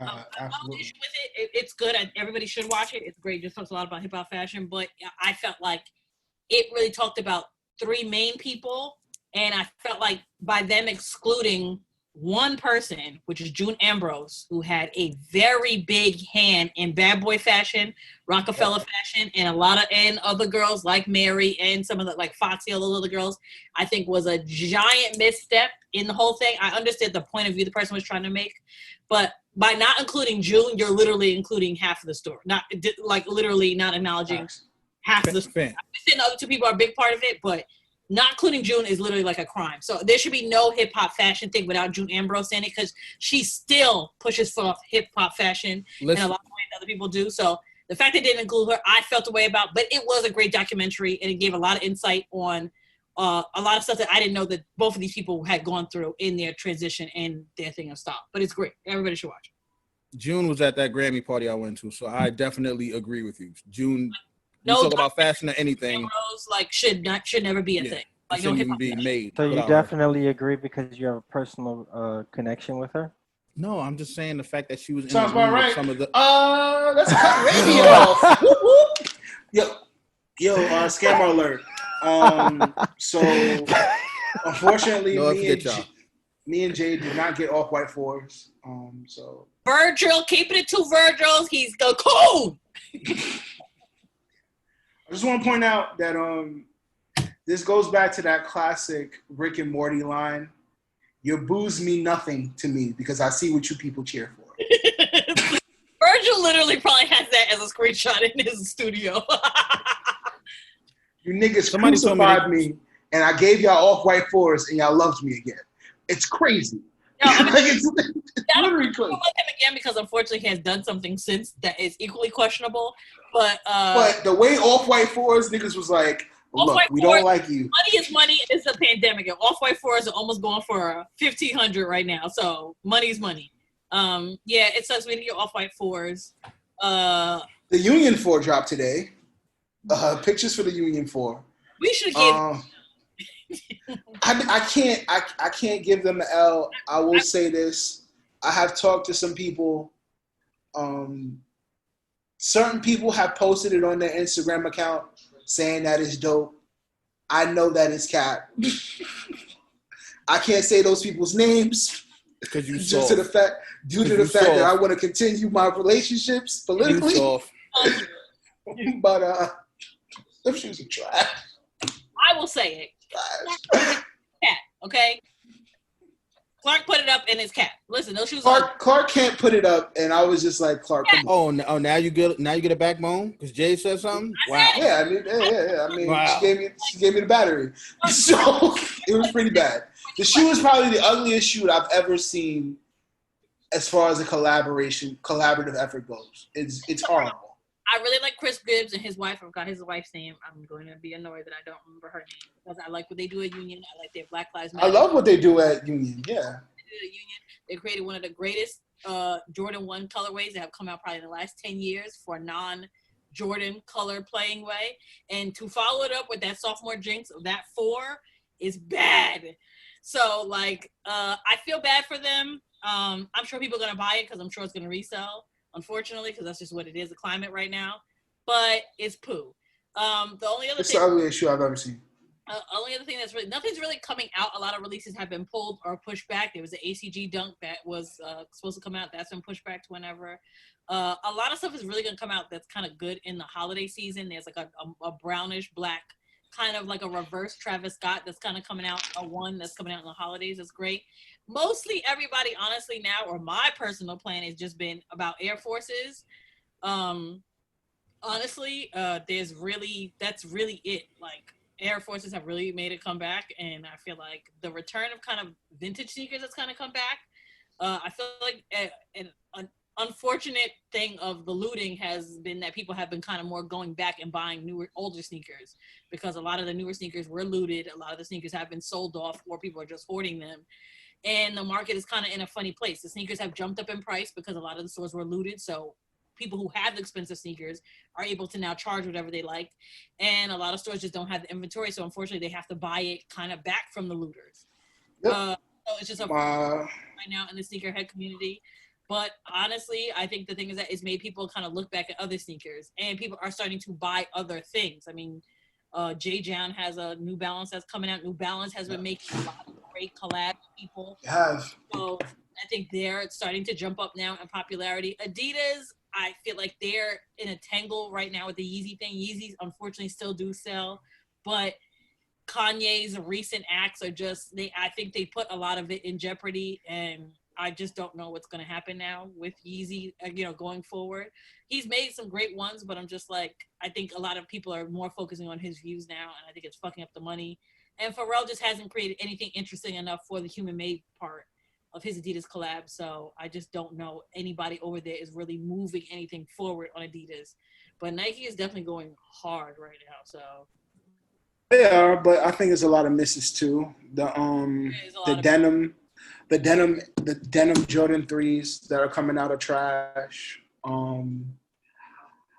The official pictures as well as the price point for the Union 4 has been announced. Yeah, we'll talk about that in a minute as well. The Union 4s have been announced, and they're going to be $250. So not only is this shoe more money, but it's also more trash. So I'm not buying it. Jordan Brand also ruined one of probably my most coveted shoes. Was a grail for me personally. I'm highly upset about. The Tokyo 5, which was in Tokyo exclusive. It was an all yellow shoe. It highlighted some of the streetwear fashion and the bright lights in Tokyo was supposedly being re-released this year, and it's not. It's become a What the Jordan with a Jordan 5, with another Jordan 5. So one shoe is red and the other shoe is yellow.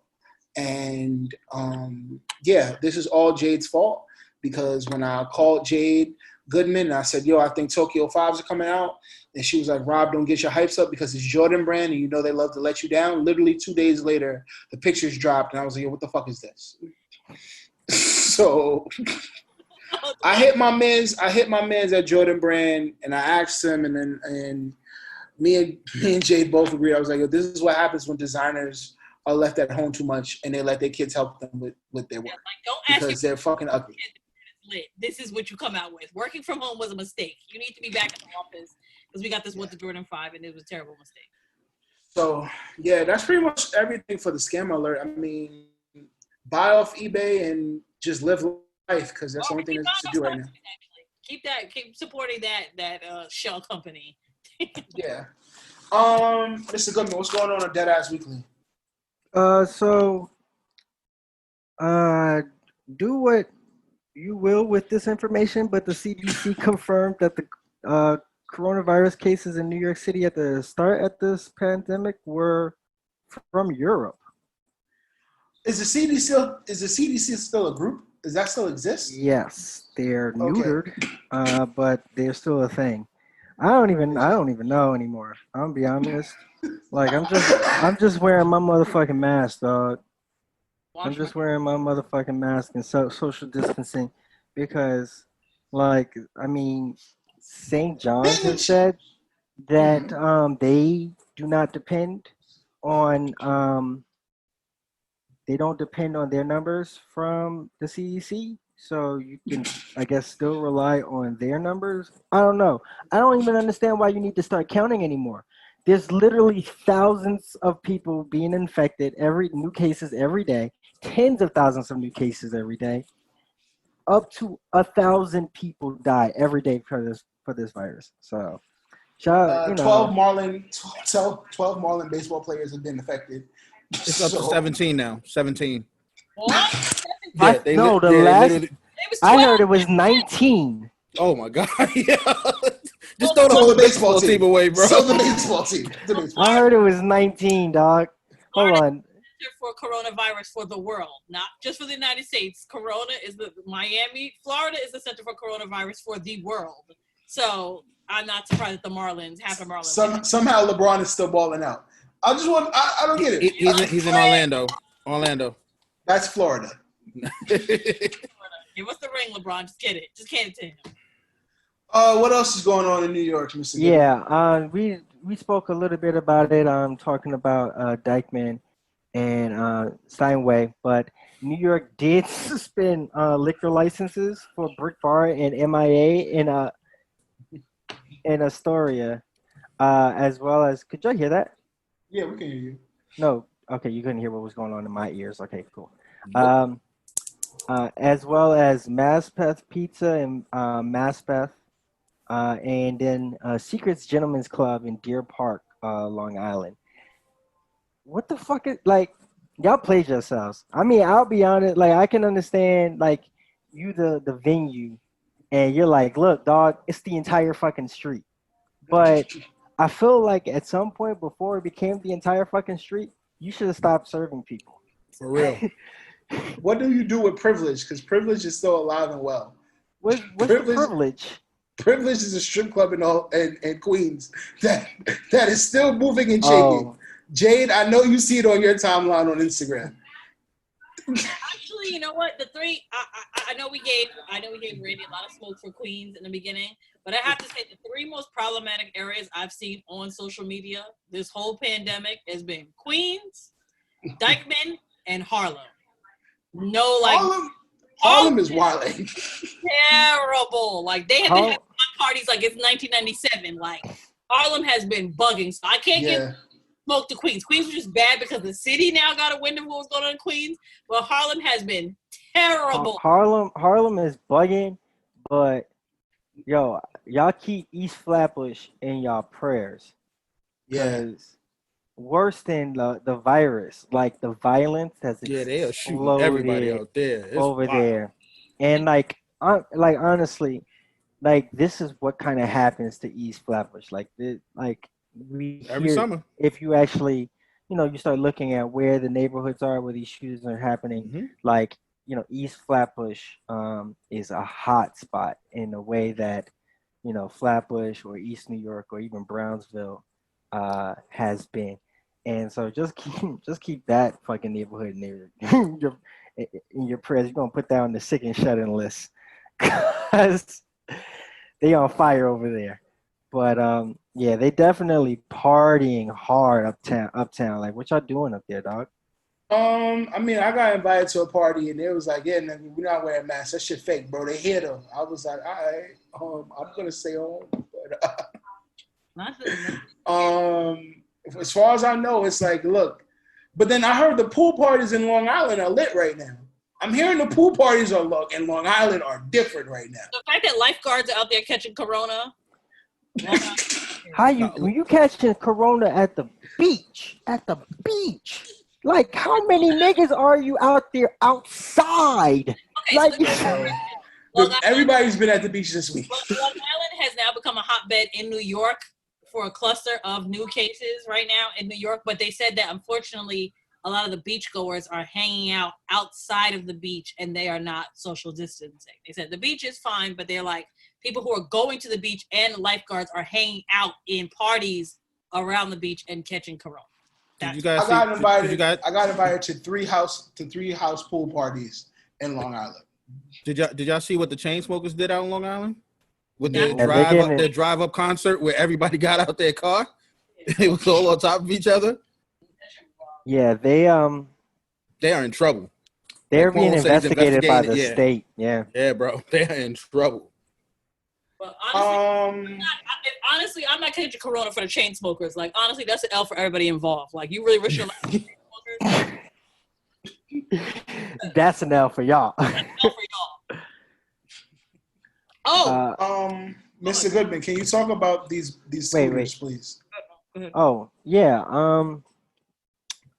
What's the name of them fucking scooters, dog? Revels, the Revel. I'll be honest, them shits ain't over where I am. Maybe I still live in the hood or something. But the Revel scooters, I thought I was in a quietly gentrifying neighborhood, and I haven't seen these motorized scooters around my way. But it doesn't really matter anyway because their use has been suspended because 2 people have died on them in the last 2 weeks. I don't know exactly what happened, but there's definitely a problem if you hit a telephone pole with a scooter and die. We need to get to the bottom of that. It's not funny, Rob. We need to get to the bottom of that. That's insane. That's insane. Like, it was just lit. It was wild. Yo, Jake, shut up. We trying to record. Sure. Like, wildin'. Like, it's like, I get it. It's not Miami. Like, we're not Miami. Like, I get their scooters everywhere in Miami, where they're not Miami. Way more. What we need to do is you can't treat the scooters like the mopeds in Grand Theft Auto. If you fall off of it, you will get hurt. You will get hurt, my nigga. You can die. You can die. And the crazy thing is, I've seen niggas on these Revel scooters going up traffic the wrong way, dipping in between cars. And I'm like, yo. I guess the hood got tired of stealing the city bikes, so they're like, oh, this one's actually motorized. Motorized ones. And I feel like also too is because a lot of people don't have licenses, so they're like, oh, we lit, we out. Bro, the crazy thing is, I think you're supposed to have if you're behind a motorized anything in New York City, you are supposed to have a license. If it's a moped, if it's one of those fucking motorized bike, the little small. I wanted to drive one, but I've never drove a motor scooter, so I was just like, I don't think this is a good idea. Just to let y'all niggas know, I ain't gonna tell y'all niggas nothing. But you are supposed to have a license in New York City if you are operating anything with a motor. I don't even know how that's a thing where people could just walk up and just get a motorized bike and just ride it. That's crazy. I wouldn't be surprised. I think you unlock it in the helmets, and I don't see niggas using the helmets that's in the trunk. No. That's No, another. no, no, no, no. That's a dub. That's a dub. That's a dub. Wait, you not using the helmet? I ain't using that fucking. That's gross. No, nigga, you got some disinfectant in there too? Okay, well, I mean, get your own helmet, but like honestly, yes, that's questionable. But still, the fact that people are probably riding them without helmets is probably a reason why people are. Niggas are dying. That makes sense. That makes sense. People barely wear helmets in New York with the bikes, so I'm not surprised with the motorized scooter that they're. Yeah, I be seeing them kids with the dirt bikes riding with no helmets and shit, just riding crazy. So That's not true, Randy, because when you ride a dirt bike, if you have the goggles and you have them up here, that's a helmet. Nigga logic. Oh, here we go. Jesus Okay. Christ. So, And this is exactly So why I've heard. So I've heard. we don't have them right now. moving on to live from the mountaintop. Can we discuss Kanye West? Bro, I've never seen a fall so hard from grace, bro. I feel, at this point, I genuinely feel bad for him. I do. Like, after the picture of him and Kim arguing yesterday came out, I was just like, damn, son, like, she's really tired of him. Like, I really feel for her at this point. Now it's like, you're not even cute no more. Like, you done ruined. I Talked do, about kids getting aborted. Like, it's been a lot. I do have to commend her for her patience and her sensitivity with this. Absolutely. I empathize. I understand that he is, battling bipolar disorder, and I think that is that I hope that he gets the help that he needs. However, like he said a lot of anti-black things, and he's definitely said that when him singling out that black woman at that rally that was wearing her mask when there were other people around her wearing that mask don't sit right with me. I can hope that Kanye West gets the help that he needs, but I don't particularly. I just can't at this point call him say that I'm a fan anymore. It's a lot. It's a lot. Is to stay out of the political realm. Whatever you want to do, you getting your gap 10-year gap deal, cool. You have your Adidas deal, cool. You want to create things, you want to do gospel music, you want to create biodomes in the middle of Cody, Wyoming, sure. Knock yourself out. Go crazy. You have the money. But I think him inserting himself in the political part in this economy and right now what's going on in this pandemic is extremely dangerous, extremely toxic. And I feel like it's just not something that, I guess, for what he's going through, that sometimes I don't have sympathy for, because I'm like, I get that you're going through things and you have a mental health issue, but you inserting yourself in this political storm that we're in right now is not fucking cool and is really dangerous. And you're playing with something that doesn't affect you. It actually only gives you a lot of benefits. If you are a rich celebrity, if you are a 1%er, you can benefit a lot off any election, especially that swings for Trump, like everybody else who has gotten billions since this pandemic. But you're playing in something that doesn't affect you, and I'm never going to have somewhat sympathy for somebody playing in something that is a joke to them. The fact that his party that he's trying to register for is called the birthday party, because everybody needs to have fun and celebrate their birthdays. I'm like, you're playing with this shit, and this is going to affect a whole generation of children, not your children, a whole generation of people and kids and senior citizens and black folk especially. You're playing, and it's not cool. But what's happening with him is showing that mental health is something that we truly need to take serious. This man is a multi-billionaire, and we are just watching him fall apart in front of our eyes. And because he's a billionaire, nobody will say anything or do anything to stop him or help him. It's just fucking sad. Like, it was all fun and games, but like Jay was saying, like, yo, this shit is not something to fucking play with. Like, there are some people that will literally vote for this guy, and it might actually put us in a situation where we might be stuck with Trump again. It's like, this is not something to play with. So, crazy. That's all I can really say about it. I can't give him any more. I wish his kids the best. I wish his wife the best, and I wish he would get some help and actually take his medicine. That's it. I can't give him anything more. Facts. I don't care. I don't care if Donda comes out tomorrow. I probably won't even listen to it. Yeah, I really don't need it. I'd rather you not just play with my life and the life of millions because But you can see what's going on. Like even when he's dropping music now, it's like it's not pushing the needle anymore because he's so far gone that people just don't even care anymore. Like, and that's why I he's think doing he's this stuff. definitely enabled. Of course he is because This he's a like billionaire. this Who you can't tell him no. this kind of stuff kind of this kind of puts me in mind of like when we were with the Whitney Houston situation. Yep. Where Perfect. like That's a yo, perfect parallel. this is their life. This is their life. So like yeah, I want him to get the help that he needs, and then just disappear. Just disappear at this point, and really, really, really consider what kind of place he wants to have in society, but also like and for like the people around him. Like it like sit right with me, like the people that we do know that are still around him, like GLC, who was a big advocate for him, especially at the beginning of the year, and it's like, oh, you got to be a friend to him, and I don't know if you are. Like, I wouldn't want my man's out here like this. Fam, as soon as he started crying at that rally, like somebody should have pulled him off the stage and deaded that shit. Like that's it. Like this is your political. Even if you're trying to take this seriously, you're up here crying, bro. Like it's obvious something is not going.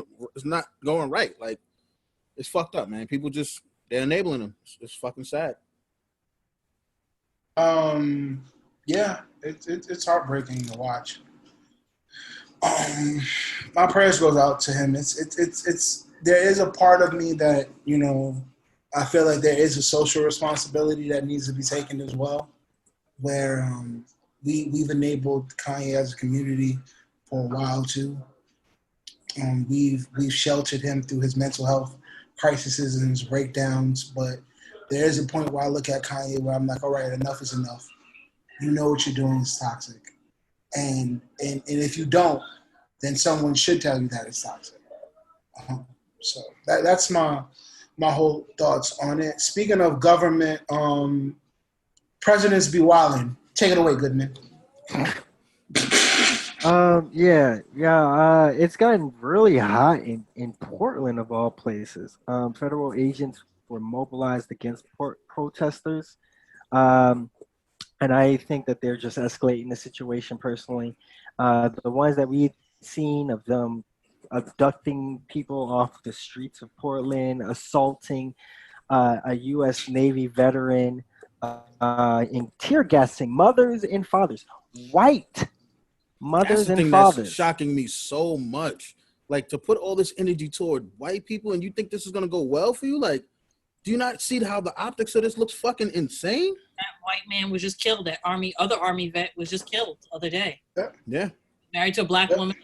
The one was a quadriplegic. He was trying to move her out the way of harm. A guy drove into the crowd, and he hit him, and then got out and shot him. Yeah, this is the hate that we've always known of, but what in particular, it's really dangerous to see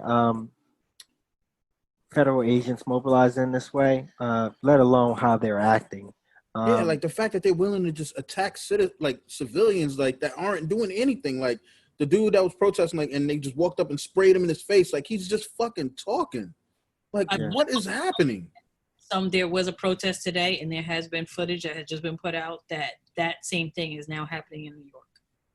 It is particularly concerning because they're using the U.S. border control, and legally their area of focus, this scope of focus is 100 miles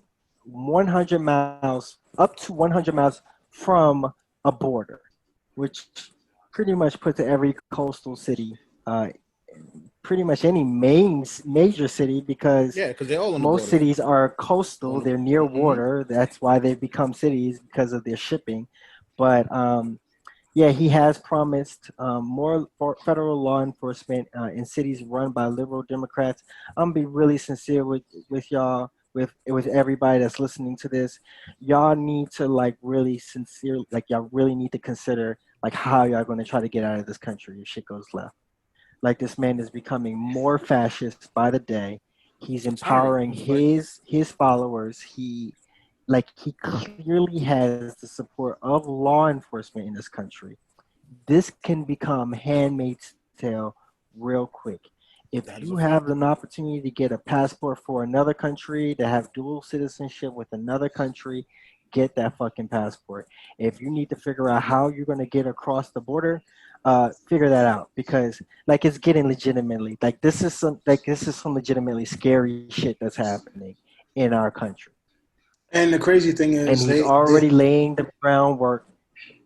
He's already laying the groundwork to say that he won't believe in any of the fucking results if he loses. He's already saying the COVID situation has already thrown a lot of wrenches into the election process. This can get really dangerous for people who are not white and are not probably men, like cis hetero men, really quickly. Consider getting the fuck out of this country. not to mention they I have my plan in place. Not to mention yesterday or a couple of days ago, they actually they talked to William Barr, who is the head of the Justice Department and Oversight Community, and he acted like everything that they were doing was justified. And as he stood in front of Congress, it was scary, just because they're like, you are deliberately attacking U.S. citizens and Black Lives Matter movement protesters in particular, not to mention the stunt that you guys pulled in front of the White House for the president to take a picture in front of a church. That shit was crazy too. It's crazy. So, it's getting really concerning. After you listen to this podcast, do not turn off this podcast. Listen to this one to the end, and then check out 1A by NPR, who has who debates the question: is Trump a fascist? And all the experts on there spent a whole lot of time explaining how he is a fascist without ever fucking calling him a fascist. I don't think that he has fascist tendencies. He's a goddamn fascist. This is more immediately concerning. But considering the debate has just began in Congress, by July 31st, people will start receiving the $600 federal weekly unemployment check. Some 25 million Americans are receiving the additional $600 established by the Federal CARES Act. Half of American households say they have lost income during the pandemic. Like, this shit it's a powder keg in this country. We're gonna have a whole lot of homeless people. We're gonna have a whole lot of jobless out here. This virus ain't going anywhere. Nope. A lot of problems with landlords and things like that. A lot of people there's been mass flight in New York, people leaving urban areas and cities because they want better lives in the suburbs and better housing, and people are not exactly buying new housing in New York or being able to purchase it. The landlords want their rent. A lot of people are probably going to enact their squatters' rights, which is going to be even more fucking messy, because the courts it's going to be a battle between the courts and the landlords. The landlords can't keep the people in, but and people are not going to want to pay their things for apartments, and people are just going to be like, well. Yeah, I mean that's a situation unique to New York City, and maybe more so for cities. Like in other cities, them shares will get you the fuck out of here. But the other issue is that the courts are closed. Like, there's still a fucking pandemic going on. Like, you can't even plead your case effectively, because unless you have Zoom or some shit. Like, yeah, I had a court case and it was through WebEx. I literally read an article that said 25% of people in New York City have not paid rent since March. That's fucking crazy. Yep, I believe it. And 2/3 of New York City makes money in the retail, restaurant, and service industry. And because those jobs are not fully functional, they're not making the optimal amount of money to pay rent. 70% of America's economy is propped up by people spending money. Spending their money. Yo, when we look back on this and just show how quickly the world just completely fell apart and changed over a virus, it should put things in perspective that like none of this shit is guaranteed. Like this fucking disease came out of here and shifted the whole fucking world. When I look back on this this experience from Canada, I'm going to see that my home country was more concerned with earning a buck than the people that were spending that money, actually earning that money, investing it. Yeah. Just one parenthesis. You know it has to be serious when Goodman is talking about going to Canada because he hates Canada. I didn't say I hate Canada. You said people in Canada are racist. They are racist. They are. Nobody said Canada was racist free. We said they have free health insurance and they get 2 G's a month. We didn't say they wasn't racist. Like, yeah, they definitely have racism in Canada, but they're definitely I think we can deal with that level of racism. Yeah, I can deal with that passive aggressive. That racism for a 2 G a month check and free health care. I'll look past some things. Yeah, I can deal with this. I can deal with that type of racism. Give me more of that racism. When you telling me that a regular citizen of this country can kill somebody else and get away with it because of the color of their skin, fuck out of here. Speaking of color of their skin, take it away, Mr. Goodman. Oh. All right. Jonathan Mattingly, Brett Hankison, and MYLES COSGROVE for the murder of Breonna Taylor. Let's not just say arrest the murderers and nothing. Let's say their names. Let's make sure that they cannot be anonymous. They're not just, law enforcement. They're not just officers. They're not just killers. They are Jonathan Mattingly, Brett Hankison, and MYLES COSGROVE. We also need to add a name to that list too. We need to add a name to that list too. Whoever signed off on that fucking warrant for them to go there. That name needs to be there too. They need to be held accountable as well. I thought they went to the wrong place. They went to the wrong place because the person signed off on it and didn't do their due diligence to find out that the person that they were actually going to get was already locked the fuck up. Yep. So you're just like, just get running in and shoot up in people's houses. So that would what the need fuck the is judge. that? Yo, it's a lot more people that need to be held accountable for that. In fact, also too, let's talk about those EMS people that didn't touch her for 20 minutes. Didn't touch her for 20 minutes. They could have saved her, just left her there. Yeah, they let her bleed to death. I'm actually okay with any smoke they get. I'm happy that Derek Chauvin is getting smoke from the IRS, and we goddamn know if you get off with a murder charge, the fucking IRS is gonna clap you because him and his wife have been doing tax fraud for the past couple of years. The cop that shot George Floyd. So even if they, by some act of God, get off of George Floyd's murder, the IRS is clapping that ass because IRS don't ever play around with no fucking pensions and no fucking tax fraud, especially no cop fraud that's getting all that damn money and you defrauding the IRS, you're getting clapped, buddy. That's one thing you're not gonna play around with is your taxes. That's why his wife tried to be slick and divorce him real quick. She knew what was coming. She's like, oh shit, they're gonna look into everything. I want to believe that she divorced him because he's a fucking monster. But you know what? You might have a point.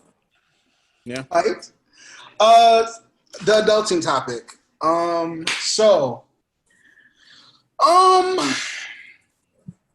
I had to think about this because usually the adulting topic is my terrible dating life, and what it consists of. But kids, how do we feel about them? I want them. What is the context for that question? I was at a sneaky link, and I've lit. Okay, so I didn't die the step. the father. I've lived long enough to be the stepdad. And I mean by that is I showed up to a young lady's house late at night, and she was putting her child to sleep. And as I got to the door, I thought to myself, I was like, yo, I am that guy. I am the guy who is the mom's friend who comes over late at night and bangs out. Oh, you talking about that? Like that? Nah, Yeah. like, So the kid did not go to sleep. The kid wound up being up for 3 hours. So the kid didn't go to sleep until like 3 in the morning. But I stayed because I kind of was like, yeah, do I want kids? And I looked at this whole scene and saw her with her daughter, and it was really cute or whatever the case may be. And I thought to myself, and I was like, do I want kids? And as creatives, how do you feel kids and relationships fit into your creativity? nigga, I don't know. Well, as of right now in the pandemic, I don't know if that's gonna happen for me at my age. It may be clipped, but Mr. Goodman? my big auntie. I want kids. I actually want to have kids. And I mean, like, you fucking figure it out. Like, they ain't gonna stop being there. And if things that I want, like, that's why, like, you have kids. You're supposed to. If you have kids, you're supposed to be invested in their growth. Like, you're responsible for an entire life, like a human life. So you know what? If you need to put some shit on the back burner for that human life, then you put some shit on the fucking back burner. I think that we have had enough experiences with shitty parents through the generations that maybe ours will start being better. Now I've seen more than enough members of our generation that are not intent on being better. But I think I can personally, like, yo, just be there for your fucking kid. If you can't, then don't have them. If you don't think that you can, then don't have them. How many of your friends have kids now? Because that's really what I started Shit, thinking how about. many of So my friends are in serious relationships and are married to have kids?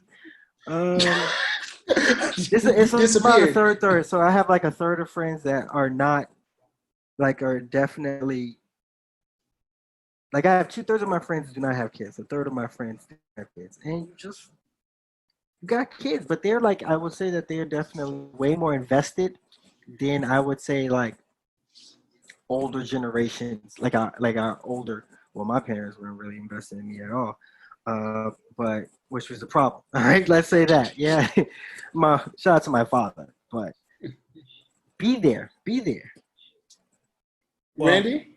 I'm gonna be all the way honest. I have 2 younger brothers that I help raise. They're both grown now. I have a stepson who's turning 21 this year, so he's almost grown now.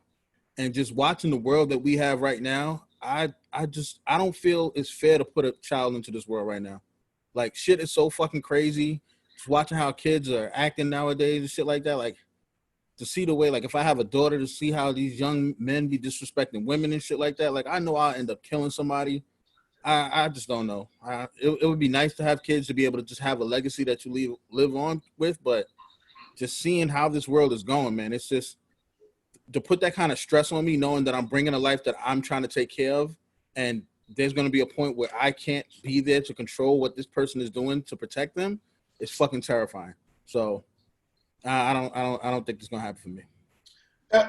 I want to piggyback on what you just said, Randy, because I think that's very important. I think between maybe the 4 of us, maybe me and you may be the closest in that of having to raise our younger siblings. Mm-hmm. Do you think in raising your younger siblings, it gives you somewhat of a resentment to have kids? I wouldn't say it's a resentment. It's more just... Or just like I'd rather not? It's not that I'd rather not. It's like I feel like I've done that. Like, the fact that I had my brothers and then I had a stepson, like I've been through the whole, raising somebody, changing diapers. I've been through all of that. So it may be different. Like, people always say your life completely changes once you have a child. But I've been the closest thing to it without having a biological kid, and I just don't know if I see that in my future right now. I don't know. Go ahead, Yeah. Jay. You got your hand up. Go ahead, Jay. I think for me as a gay woman, it's a little more like complex. Like I love children. I don't necessarily want to carry one. I would like somebody to carry my legacy because I do have a very small family. I think for me, I'm just unsure if that world is going to be safe for me as a Black woman having a baby in the current healthcare system. Then also as a gay woman having a gay Black woman having a child. I just don't know how that safe that is all around. Like with the way country's going, I don't know if gay rights gonna get revoked. Like honestly, that's some real shit. Right That's some now, real shit. The world is like focusing on protesters and unfortunately the Latino community. But right now, we don't got the gun pointed at our back outside of like the police. But it's like the gays could be the next problem. Yeah, they could shift real quick. It's like, as a woman, health just sucks for a Black woman. Like for something. Yeah. So like, I'm fortunate to live in a nice area and to have decent doctors. Well, so like. I can get things pointed out, but I can't imagine if I lived in an inner city or certain areas and as a Black woman going to the hospital, like they'd be like, absolutely not. Like put some Windex on it and go home.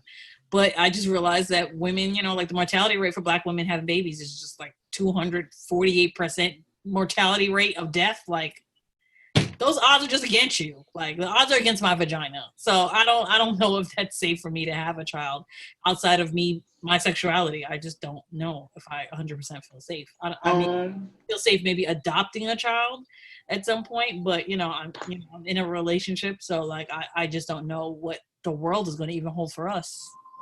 So I just don't know. The world holds nothing for us. They have sealed us in here. As a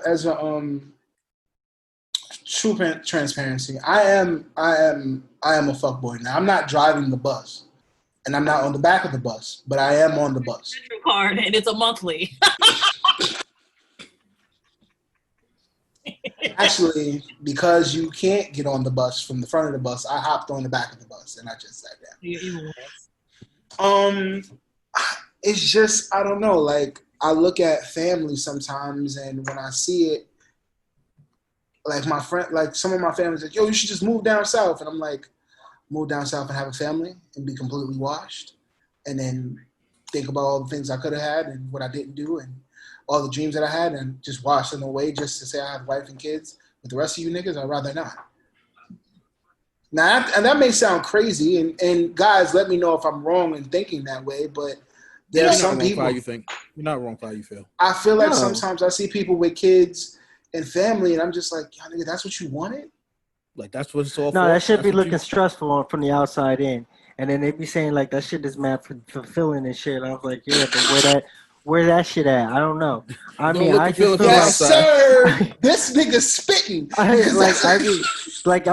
Yo, I feel you when you be saying that shit, but all you be talking about is how annoyed and tired and fucking frustrated and tired and annoyed and fucking frustrated you are and shit like that. But I'm sure, like, there's something really, like, beautiful about the experience of being tired and annoyed and frustrated and frustrated, tired, and annoyed.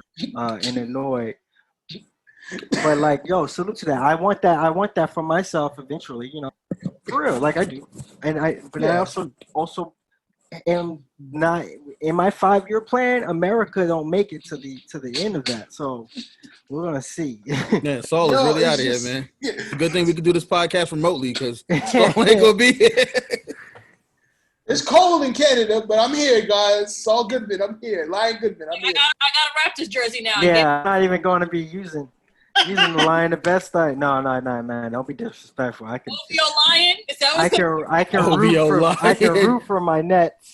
Lion of Toronto. Tiger of Toronto. Actually, rooting for the Nets is easier in Toronto. You know how hard it was to find a Nets game when I was in LA for a month? First of all them shit started like 3 hours earlier. I know. I'm still at work. I know when you change your name to OVO Lion, I'd be like, damn. Nah. Don't disrespect me. Don't disrespect me like that. Nah, it's Tiger from Toronto. The Tiger from Toronto. Don't disrespect me like that. What's your final thoughts? Anybody got final thoughts? I have a final thought. Congress needs term limits. That's it. Congress doesn't need term limits. Jade? Yo, give us a stimulus. Unemployment. Make it happen. Stimulate me. Stimulate me, please. Stim Kardashian. Stimulus me. Give me the stimmy. Stimmy turn. Run that stimmy. Stimmy turn. Stimmy turn. Yo, that's a good name. Stimmy turn. Stimmy turn. Yo, Randy, you got any last thoughts? Last thoughts is make sure you take the time to spend time with good people. It's good to be back with you guys.